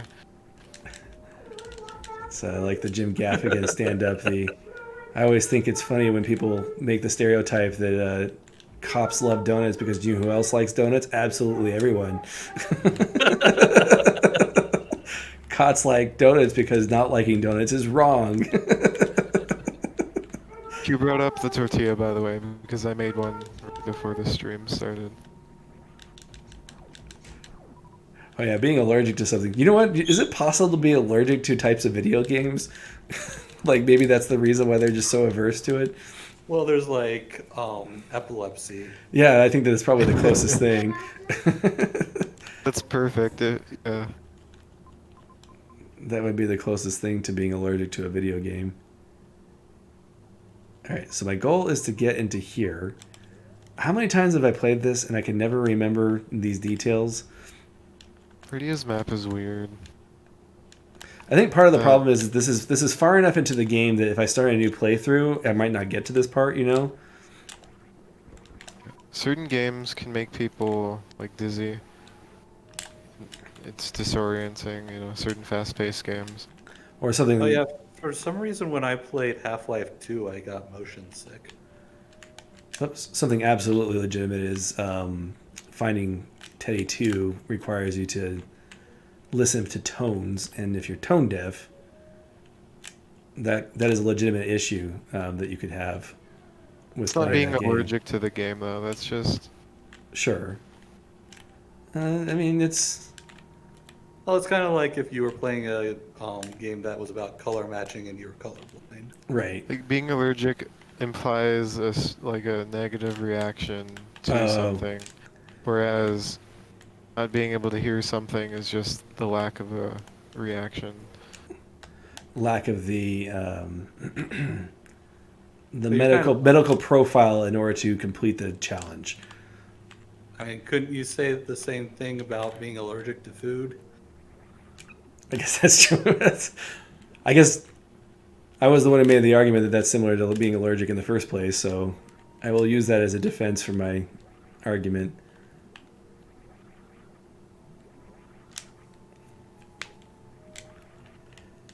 Yeah, I don't think I'm tone deaf. Let me know if you guys think I'm tone deaf. I haven't ever tried singing on stream at this point. Well, there's also like different levels of being tone deaf. Like I can tell the differences between a lot of different tones, but like finding Teddy 2 requires you to be very specific in the. Yeah, I had zero issues with those puzzles, so I'm gonna guess that I don't have that issue. Can you train to not be tone deaf? It's a good question. Is that something that can be developed?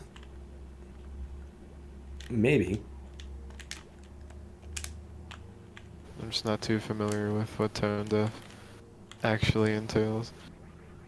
Do we want to get back on track with the acquired taste? Sure. Is there anything else you wanted to add about the acquired taste thing? No. Okay. Well, we got a list of arguments about Hollow Knight. I think that's what's left, right? Before we... Oh wait, we forgot the game comparisons. Oh, yeah. So a common argument is, well, this game doesn't have a thing that this other game had, so this game's bad. And I mean, you can sort of make that argument if it's like quality of life features, or if it's like camera controls, and the game plays like it's from the 90s, and Like it's not this from the one? 90s, that could be a bit of a problem. So Sarah was commenting on how bad I was at this part just now. And she was saying that she can't remember the last time she did this with the grappling hook. And I think that this part would be really easy if this game was actually widescreen and I could see a little bit further before I got next to that.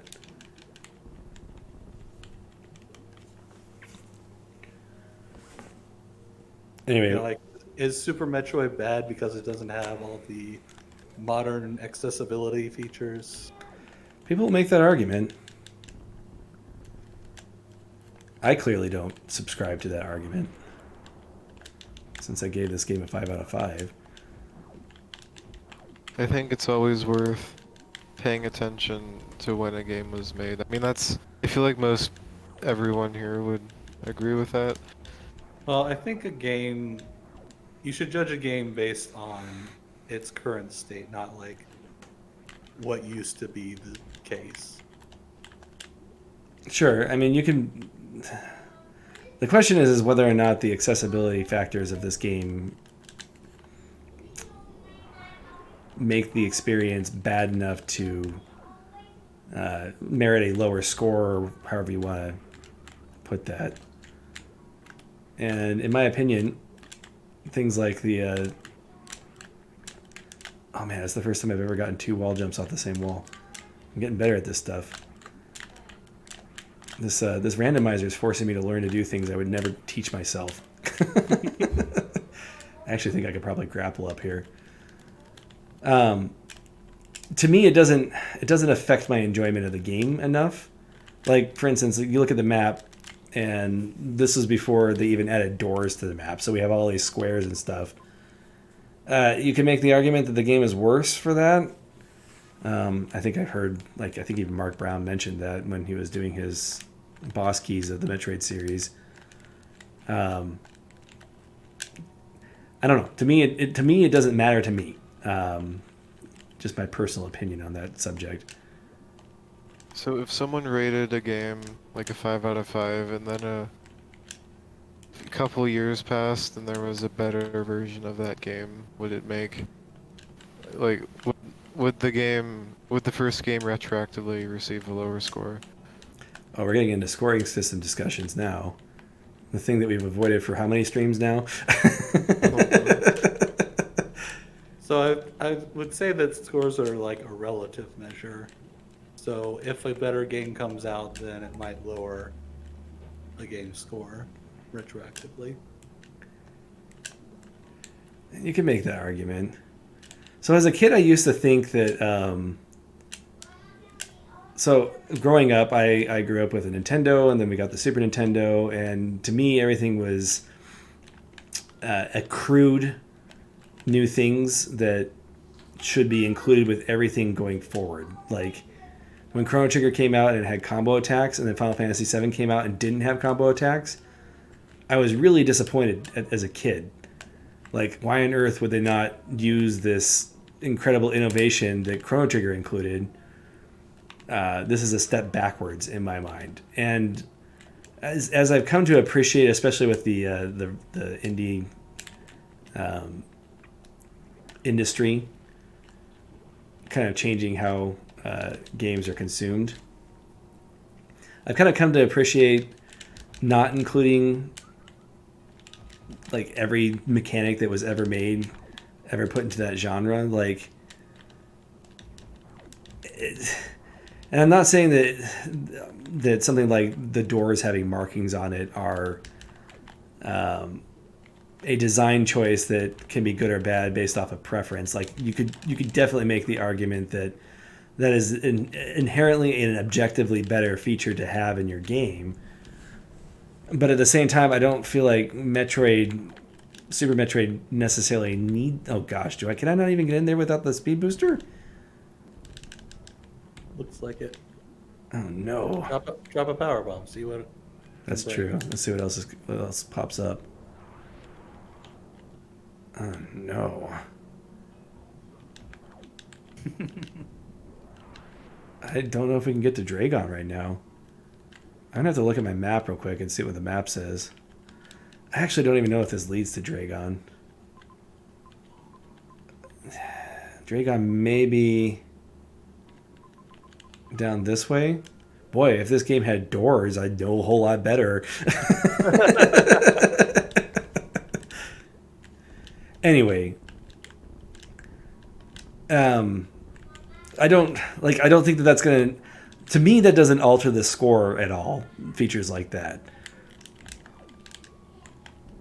but it all comes down to what matters to you when you're playing a game.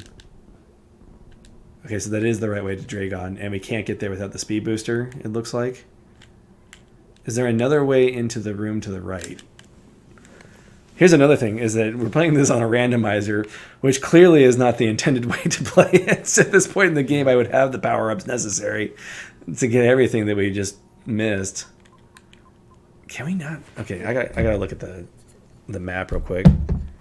So you shouldn't make a rating for Super Metroid based on this randomizer experience.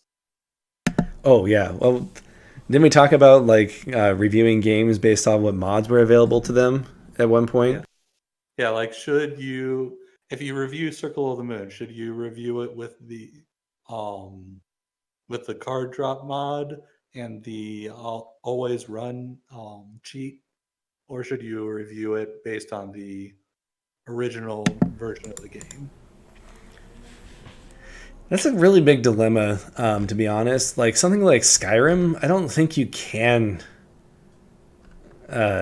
review that game without taking mods into consideration. I mean, do you disagree with that? Like, I guess you could review the base game, but I feel like that game's like adult Minecraft in the sense that people use it as a sandbox for creating things.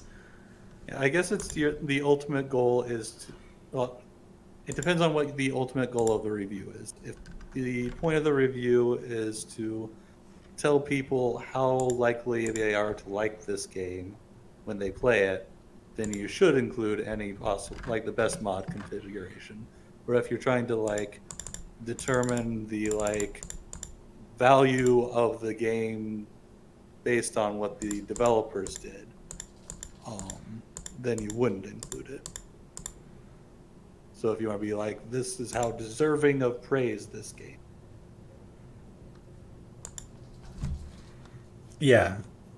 And to be honest, I think that the former is more useful because, I mean, I guess if you're talking to the developer specifically, certainly you probably focus on things that would pertain to only what the developer has done.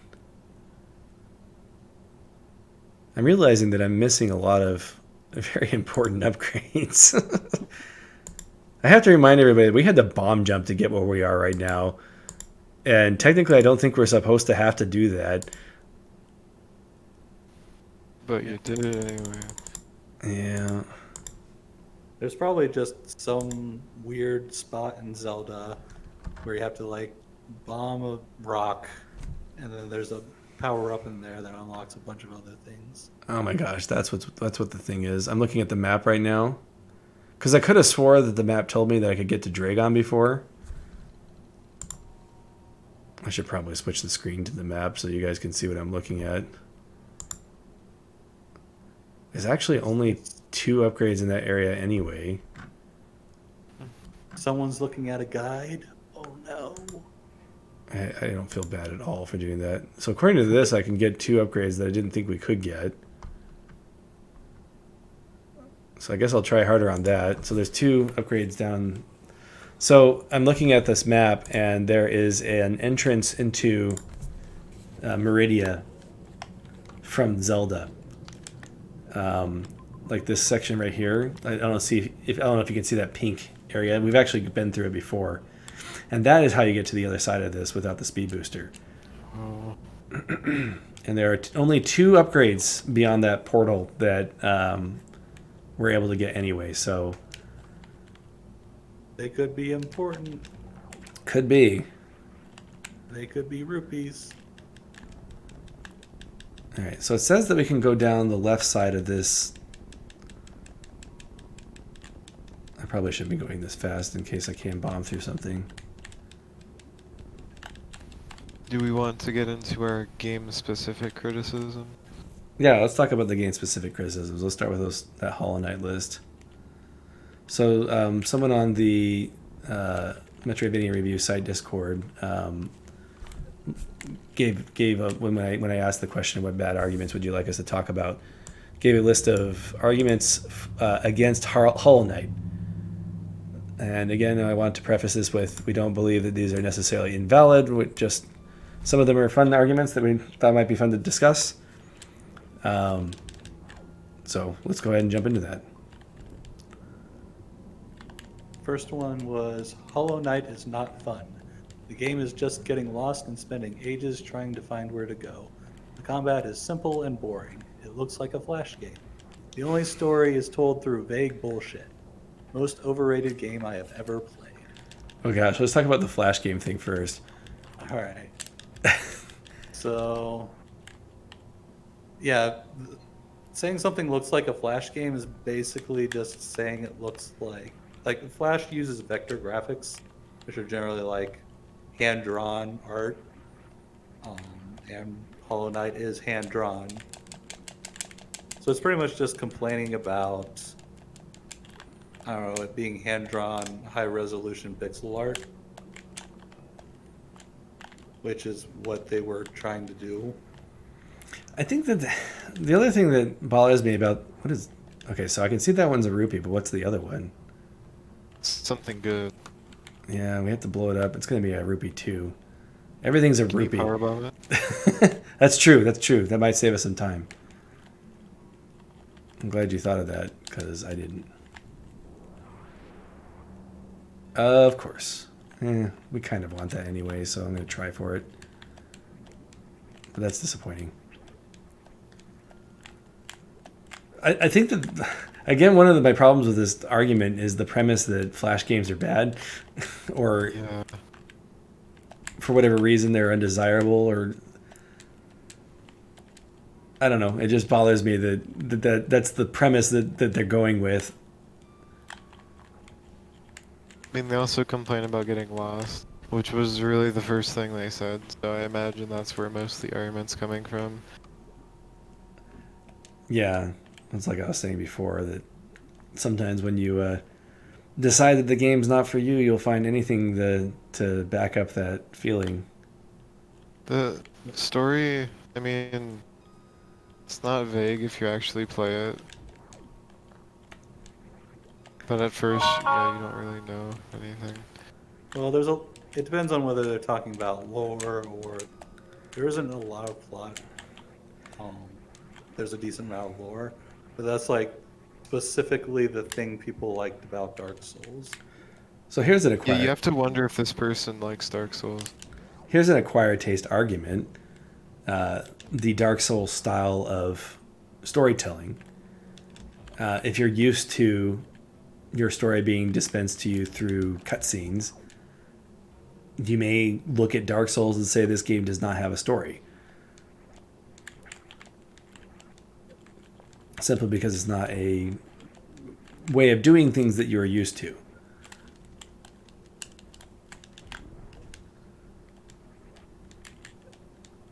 This is true. Yeah, I feel like Dark Souls, the entire game is just like doing things you're not used to. Like that's what it was built around. Yeah, it was well. Demon Souls was very experimental when it came out, and there were some of the experiments that it did that it did not repeat in future entries. Which I find the most amusing thing about them remaking Demon Souls for the PS5 and keeping it so true to the original. I find it fascinating that they. That's almost a bold move for them to do it that way.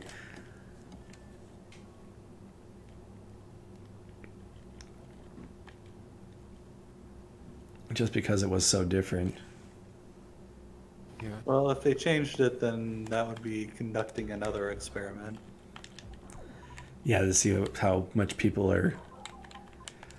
To be honest, it might be the lowest risk thing that they could have chosen to do. I don't think you're going to get any new audience that way, but you do have a guaranteed fan base that would prefer it to be the same.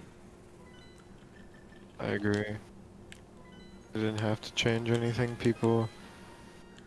I don't think did people expect stuff to change? There are people that wanted them to do things like omnidirectional rolling. What are some of the other ones? Oh, getting rid of the item encumbrance entirely, like they did in future installments. Things like Like that.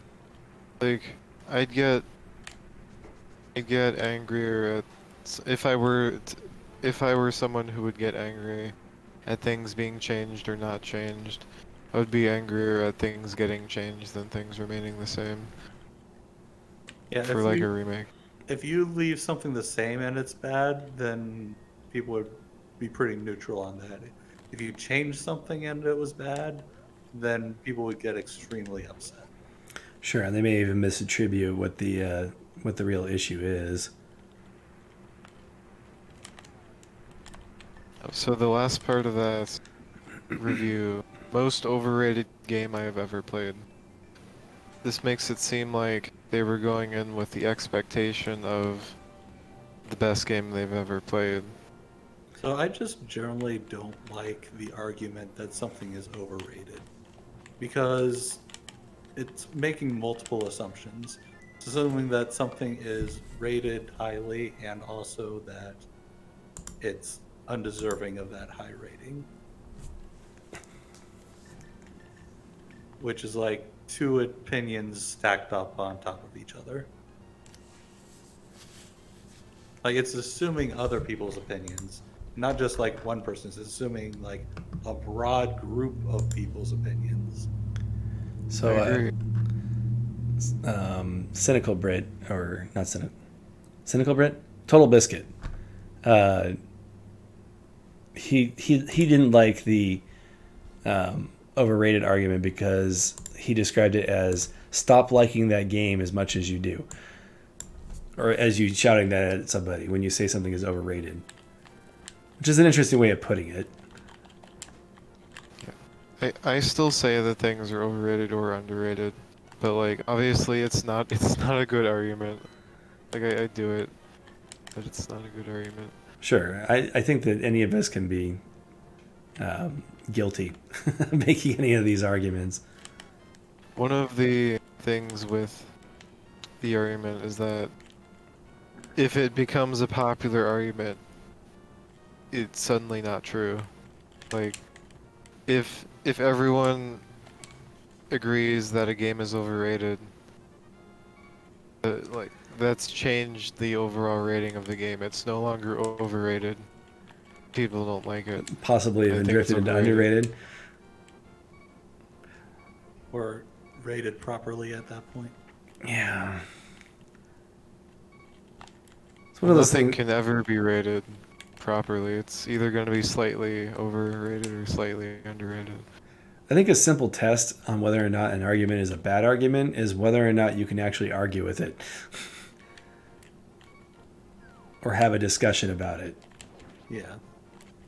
I think it's possible to have a discussion based on that. So if you talk about a game being overrated, you can talk about its flaws and why maybe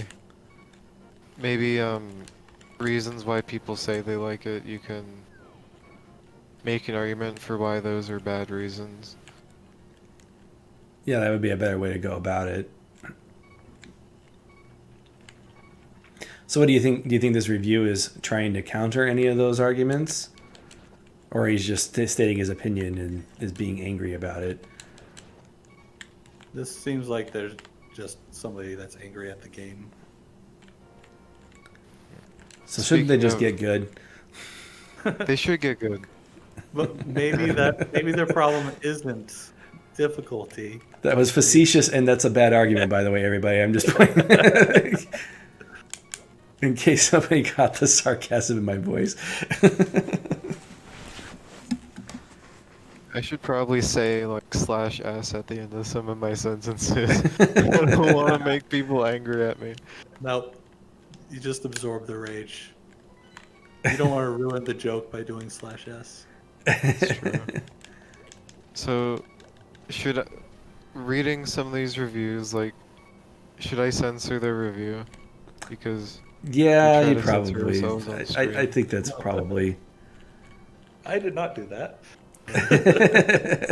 So, should we move on to number 2? Sure. I'll read it.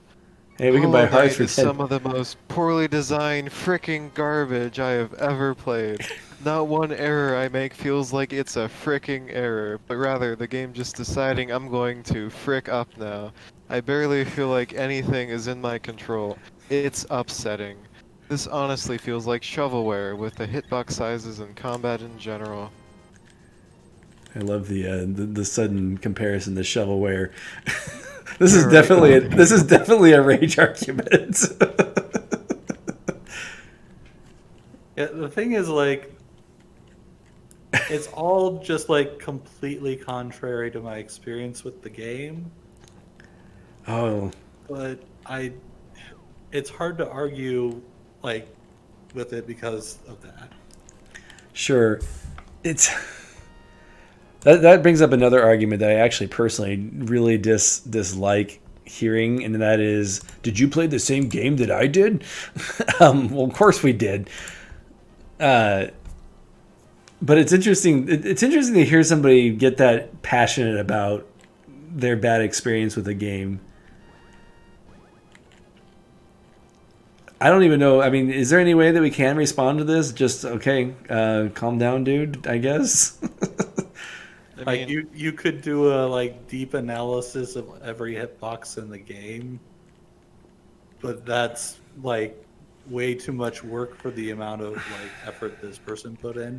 Or it's like, Well, here's even the... if you did that, they wouldn't really accept your conclusion. the hitboxes, from what I understand, are very fair. I believe Q watched the same video I did, which was about like a fake Hollow Knight challenge run, and it analyzed some hitboxes. Oh, in it. yeah.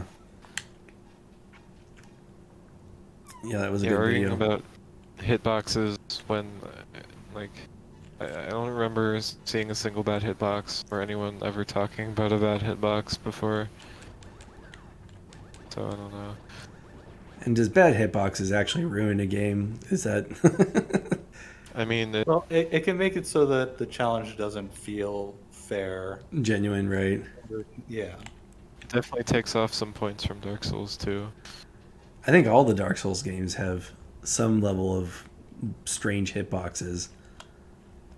That's one of the reasons why I bring that up, is that Dark Souls is definitely guilty of some bizarre hitboxes from time to time. Yeah, it cheapens the experience when something looks like it shouldn't happen and it does, and you feel like that wasn't your fault. Sure. But that's that's the experience that the person here was trying to convey, is that they were failing at the game and they didn't feel like it was their fault. Right.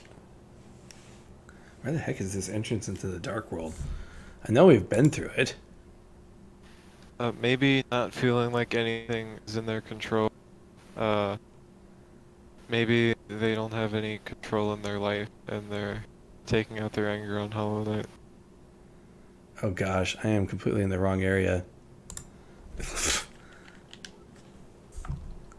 was hoping someone would be like, haha, yeah, because I was kind of intentionally overanalyzing it, but nobody said haha. Sorry, Master. I was That's also one of looking at the those. map at the That's one of time. those situations that it's just like more sad than funny. Yeah. I don't know. It's hard. I mean, you can't. Obviously, you were being facetious, and you really can't make that judgment without knowing anything about the person's situation. But it is funny that it's funny how and I do. We all do this to some degree, where you blame the game for something that is clearly your um, incapability. I'm not sure what the best word to use there is. Some people feel entitled that they deserve to be able to win at the game, and then Right. they don't because their skills aren't good enough. They get angry. And so they'll blame the game or the game's mechanics for it. And this is something like there's a great video by Core 8 Gaming, which is one of my favorite YouTube channels for game analysis, where he talks about the consequences of lowering the skill gap, and about how sometimes it is the game's fault that you lost, and how do you identify that, or how do you clearly identify when the situation is the game's fault and when is it your fault. And I think it's easy to judge this person that there's a bomb wall here that I haven't gotten. Hopefully it's something good. Speed boosting. No, I know where the speed booster is, unfortunately. Oh. Rat-faced man that gives me a heart piece and has another bomb wall. So excited. 4 treasures. Ooh. Ooh, man. the bug catching net. Now I can catch fairies. And more missiles. No progress items. That is treasure in one place though. that's 5 treasures, yeah. That's something. 5 more you don't have to find anymore Yep. because you pretty much have to 100% this game. Pretty much. Yeah, that's one of the hardest things about this is that, yeah, I've 100% Metroid before. I don't know, does this game keep track of percent? It's possible I've 100% this. I don't think they keep track of 100% for your treasures that you find. I hate these things, these mushroom wing things. Anyway, I kind of lost track of what I was saying about that guy's arguments. It's pretty clearly just a man being, or a woman, or whatever, being angry at the game and then writing a review about how angry they are. Right. Usually, if someone is angry in a review, they're probably not going to make any good arguments. I mean, sometimes they do, but a lot of time, at least in the angry reviews I've read, they don't have good arguments when they're angry. What the heck? So should we move on to the next one? If Yeah. so, who should read it? Oh, I'll read it. Yeah, let Caldrath read it. I'm exempt from reading tonight. Hollow Knight is yet another game that tries to sell a lack of personality and flat, mediocre gameplay as depth, but only brain-dead plebs won't understand. Oh, the You insult people that like the game argument. Yeah. I think that, so just like I'm gonna give hot takes for these. My hot take is that the person played for 2 hours and they saw the first area and it was, it all looked the same because it was one biome, and they didn't find any upgrades in those 2 hours and they got frustrated and impatient. That is okay. So the last part of their thing is kind of complaining about people being dismissive of people not liking Hollow Knight as well. Right. Yeah, I think that there's some Which some is merit to a that. valid- yeah. A valid problem to have. Get out of here. Like the way he quotes brain dead plebs makes it sound like someone has said that to him before. But I mean that kind of sounds like something made up. But also, I mean, I wouldn't put it past anyone to say something that's stupid, so whatever. Sure, this argument or this review, if it came from like Metacritic or whatever, could be in reaction to a poor experience they had with a Hollow Knight fan. We're not really analyzing his arguments as much as we are trying to figure out what his state of mind was when he made those arguments. I mean, that's important for figuring out what they mean. Yeah. True. And speculation is fun.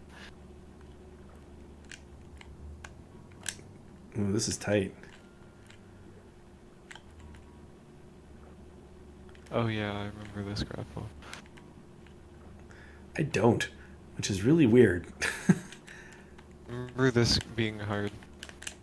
There we go. Luckily, we're really powerful in like a whole bunch of other aspects, so.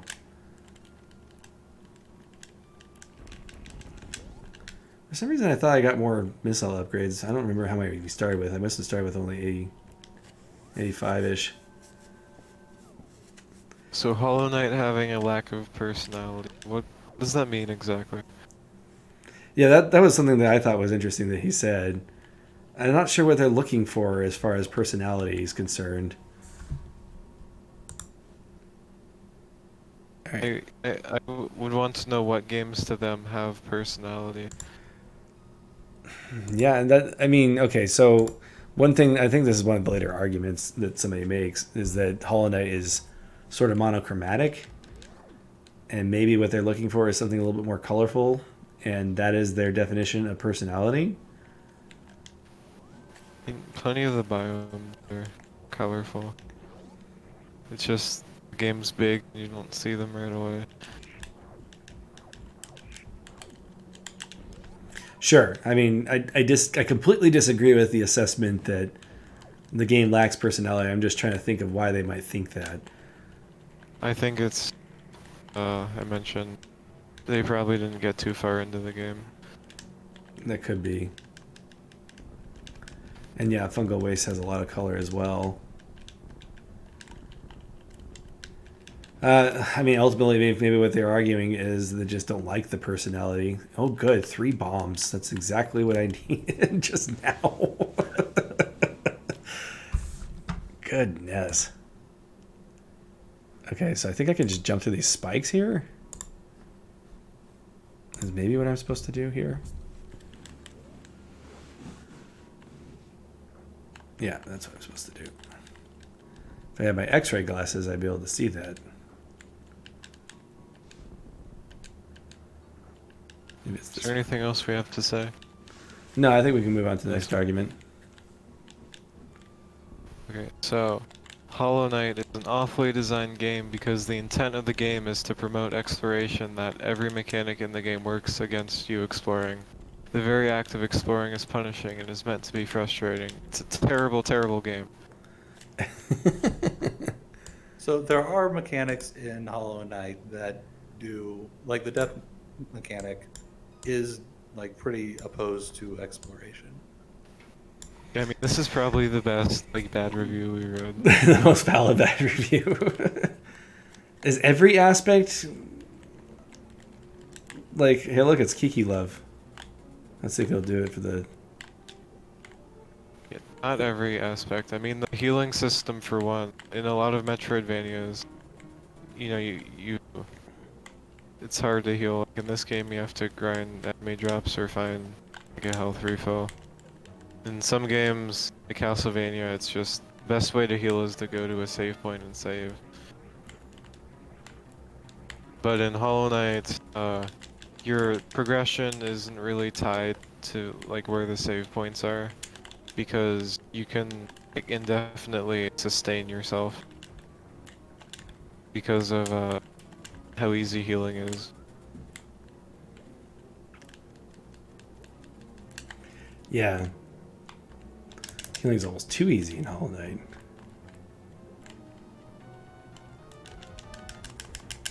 So I'd say that the healing mechanic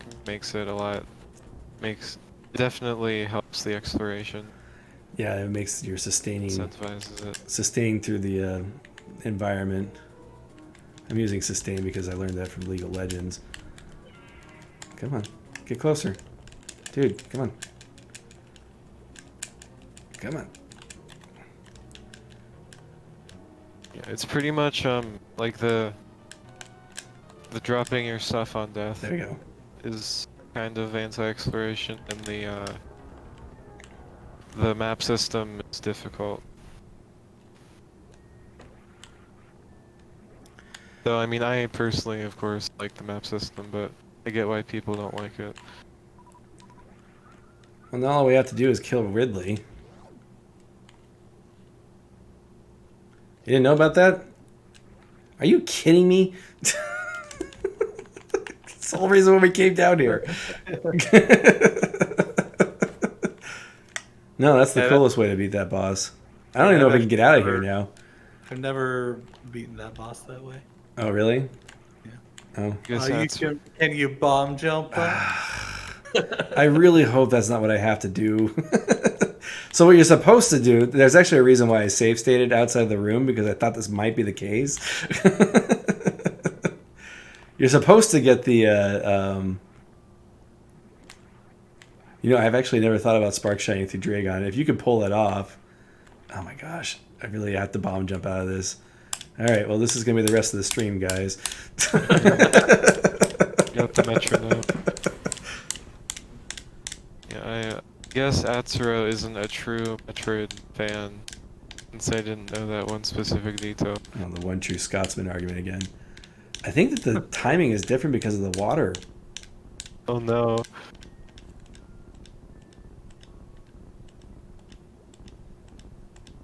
Okay, what more can we say about exploration in Hollow Knight? I think we're kind of on the same page. Yeah, I think so. So would you like to move on to the next one? Yeah, sorry if I go quiet. Okay. So the next one is, so I finished Hollow Knight, and honestly, it gets much more praise than it deserves. It's mediocre at best with its fluctuating boss quality and bad mechanics. So yeah, this is it's overrated argument at its core,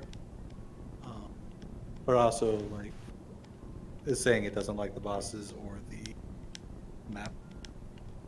Fluctuating boss quality I find a really interesting argument, because there are very few games I can think of that have consistently good bosses.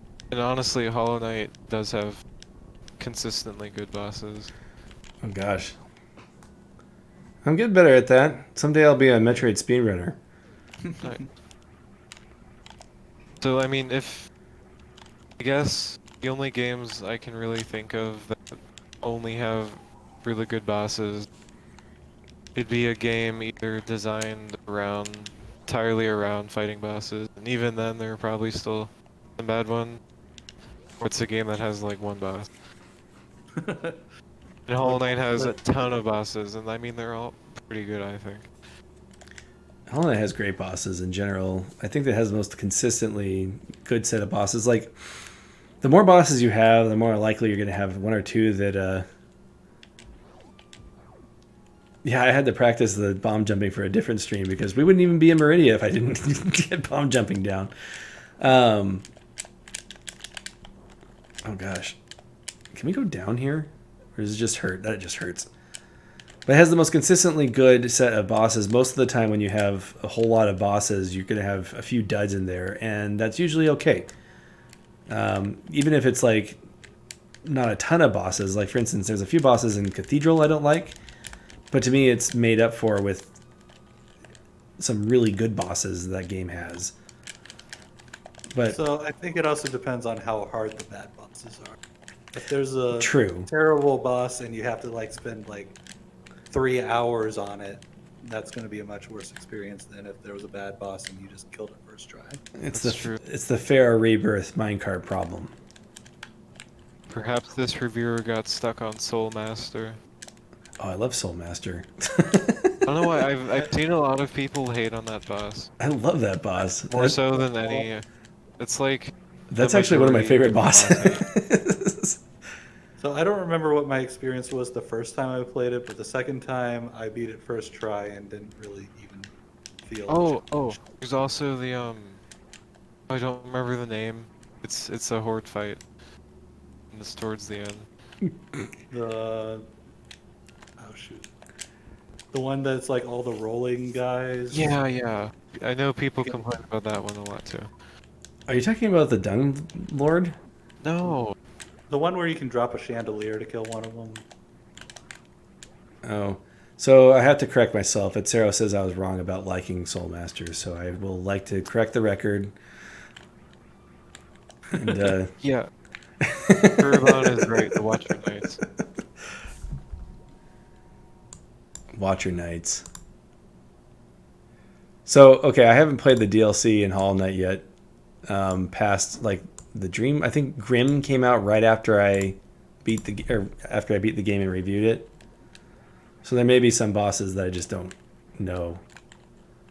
Well, this will Watcher be Knights interesting. for like base progression. Let me make sure that I'm not going somewhere where I'm missing a... I think there's a power up beneath me, so I want to get that. I think this room is mostly empty. So we want to go underneath. Well, there's probably some of that room to the left.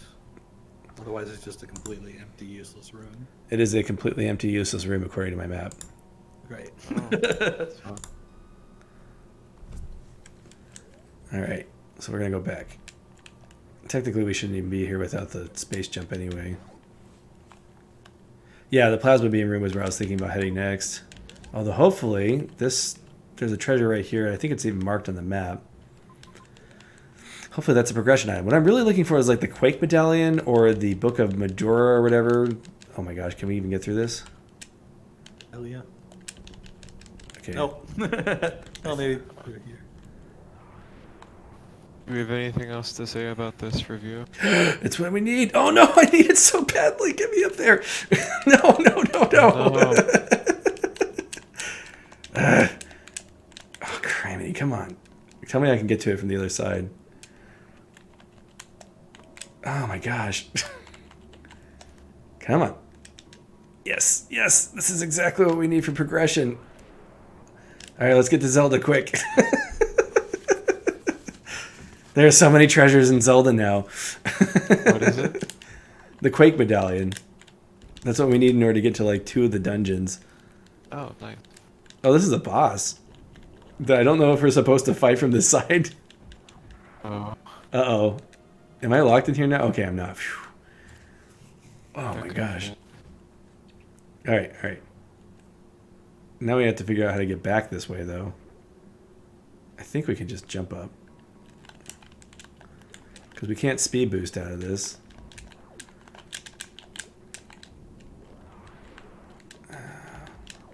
Okay, so I need to make up this jump here. Anyway, we can go on to the next argument. Everybody's distracted by my glee in finding progress item. I'm excited to read this one. There's a lot to unpack here. Hollow Knight is nowhere near as difficult as Dark Souls, nor is it difficult in the same way. Just has some Souls-like mechanics. Also, it is boring. I have a friend who I trust deeply about his game insight. He's in the top 1% in Meat Boy, and he had the exact same evaluation. He got to a point where he wanted to look up a guide, but then decided that, due to the nature of the game, if you get to a point, as someone who likes playing games with difficult to figure out elements as a mechanism, where you want a guide, you should probably just stop playing because it's poorly designed. Hollow Knight is poorly designed. I have no idea where to go, nor are there hints enough to direct me, not even elusive mind-bending hints. The characters and animation are intriguing as well as the atmosphere, and I love the music and its integration. The writing is boilerplate, trying to be mysterious, trying to be Souls-like version of mysterious junk. Thank gosh we can go down. This is clearly a La Mulana fan. Right, I like how... so they're criticizing Hollow Knight for not knowing what to do, but then they're like implying that they're fine with like cryptic La Mulana hints. And that those are easier than like not being told where to go. And everything about that is hilarious. Yeah, this is I love the appeal to authority Yeah. to try and like my friend is a blah blah blah and they say this, like trying to get an expert opinion or something. but it's like the least effective thing you could choose. So the top 1% in Meat Boy, first of all, like if you're going off of Steam achievements or something, like Meat Boy is one of those games a lot of people quit, I assume, because it's a hard platformer. Maybe I'm wrong on that. But like, I mean, like, what the top 1%, that makes no sense because it's not a competitive game. Maybe he was talking about speedrunning or something like that, but a Meat Boy Maybe he didn't speedrunner is say not that. going to be the same audience as Hollow Knight. But they're platformers. They're exactly the same. And then also, as if this has something to do with liking, like, liking Metroidvanias. And he talks about getting to the point where he wanted to look up a guide, which you know, you aren't looking up a guide to play Super Meat Boy. I don't think. I think the I shouldn't have to look up a guide thing is similar to the immersion argument.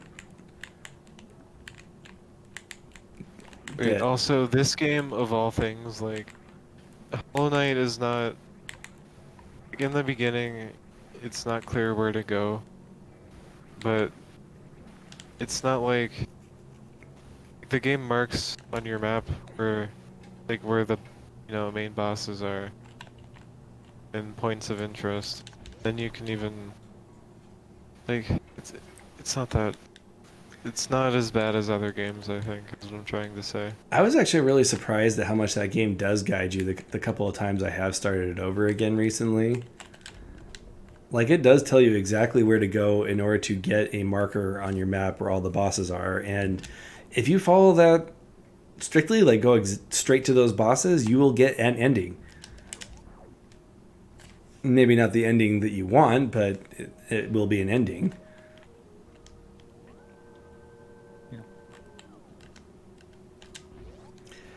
Yeah, so I'm surprised that the person pointed out they like playing games with difficult to figure out elements. But then, I guess that is different than getting lost in a game. So it could be that like the difficult to figure out elements they're referring to is like figuring out what the route through a platforming challenge in Super Meat Boy is. Well, if I'm not sure if this guy plays Meat Boy because he's using Meat Boy like he's saying that his friend is an expert because his friend plays Meat Boy. So if he was in the top 1% of Meat Boy, I think he would tell us. Well, he obviously respects his friend for being in the top 1% of Meat Boy because he's not able to achieve that himself.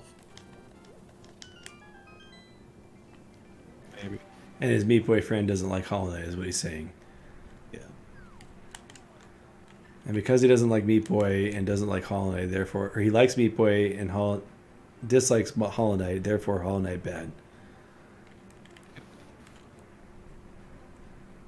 It's just I think that the appeal to the authority is if that makes a difference on what other people should think about the game. That I find that amusing.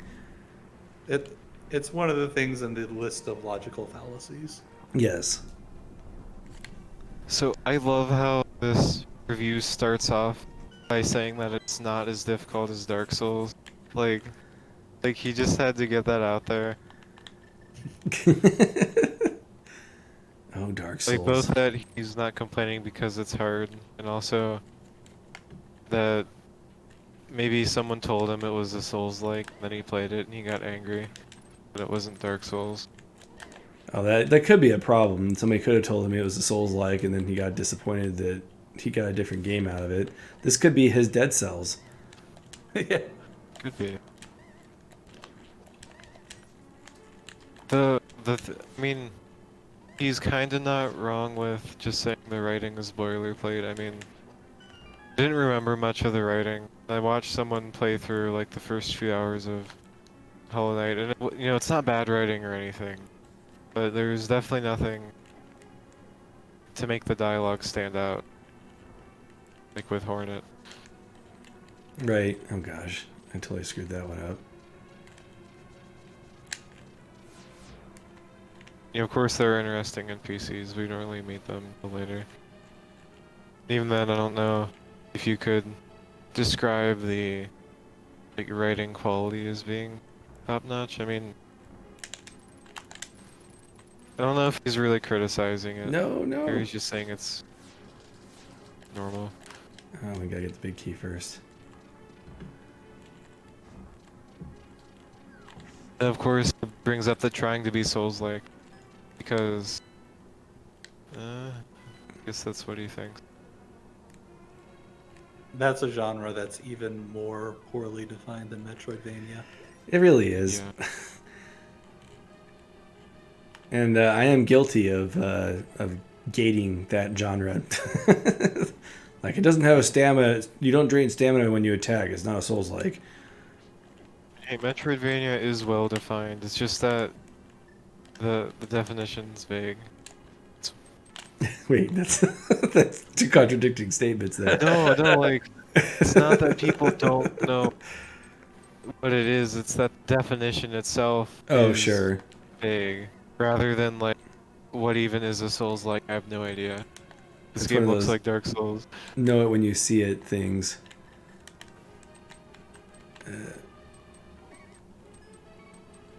Is there a key in one of these things?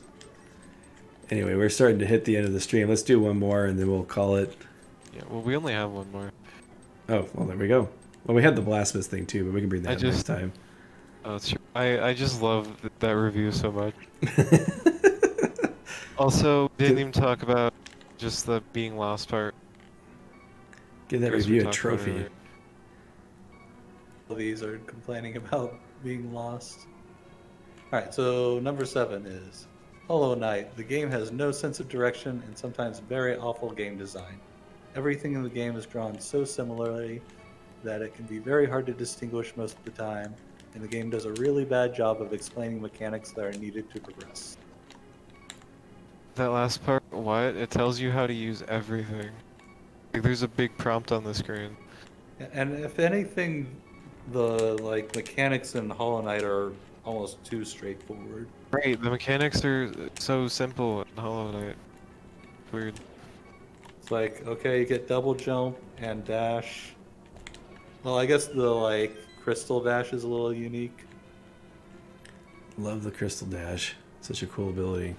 It's not like Hollow Knight has some hidden wall jump ability or something like. Yeah, it'd be If interesting you're- to hear like what they would think of Super Metroid if with these reviews. So no sense of direction. Can you say a game has no sense of direction? It sounds like you have no sense of direction.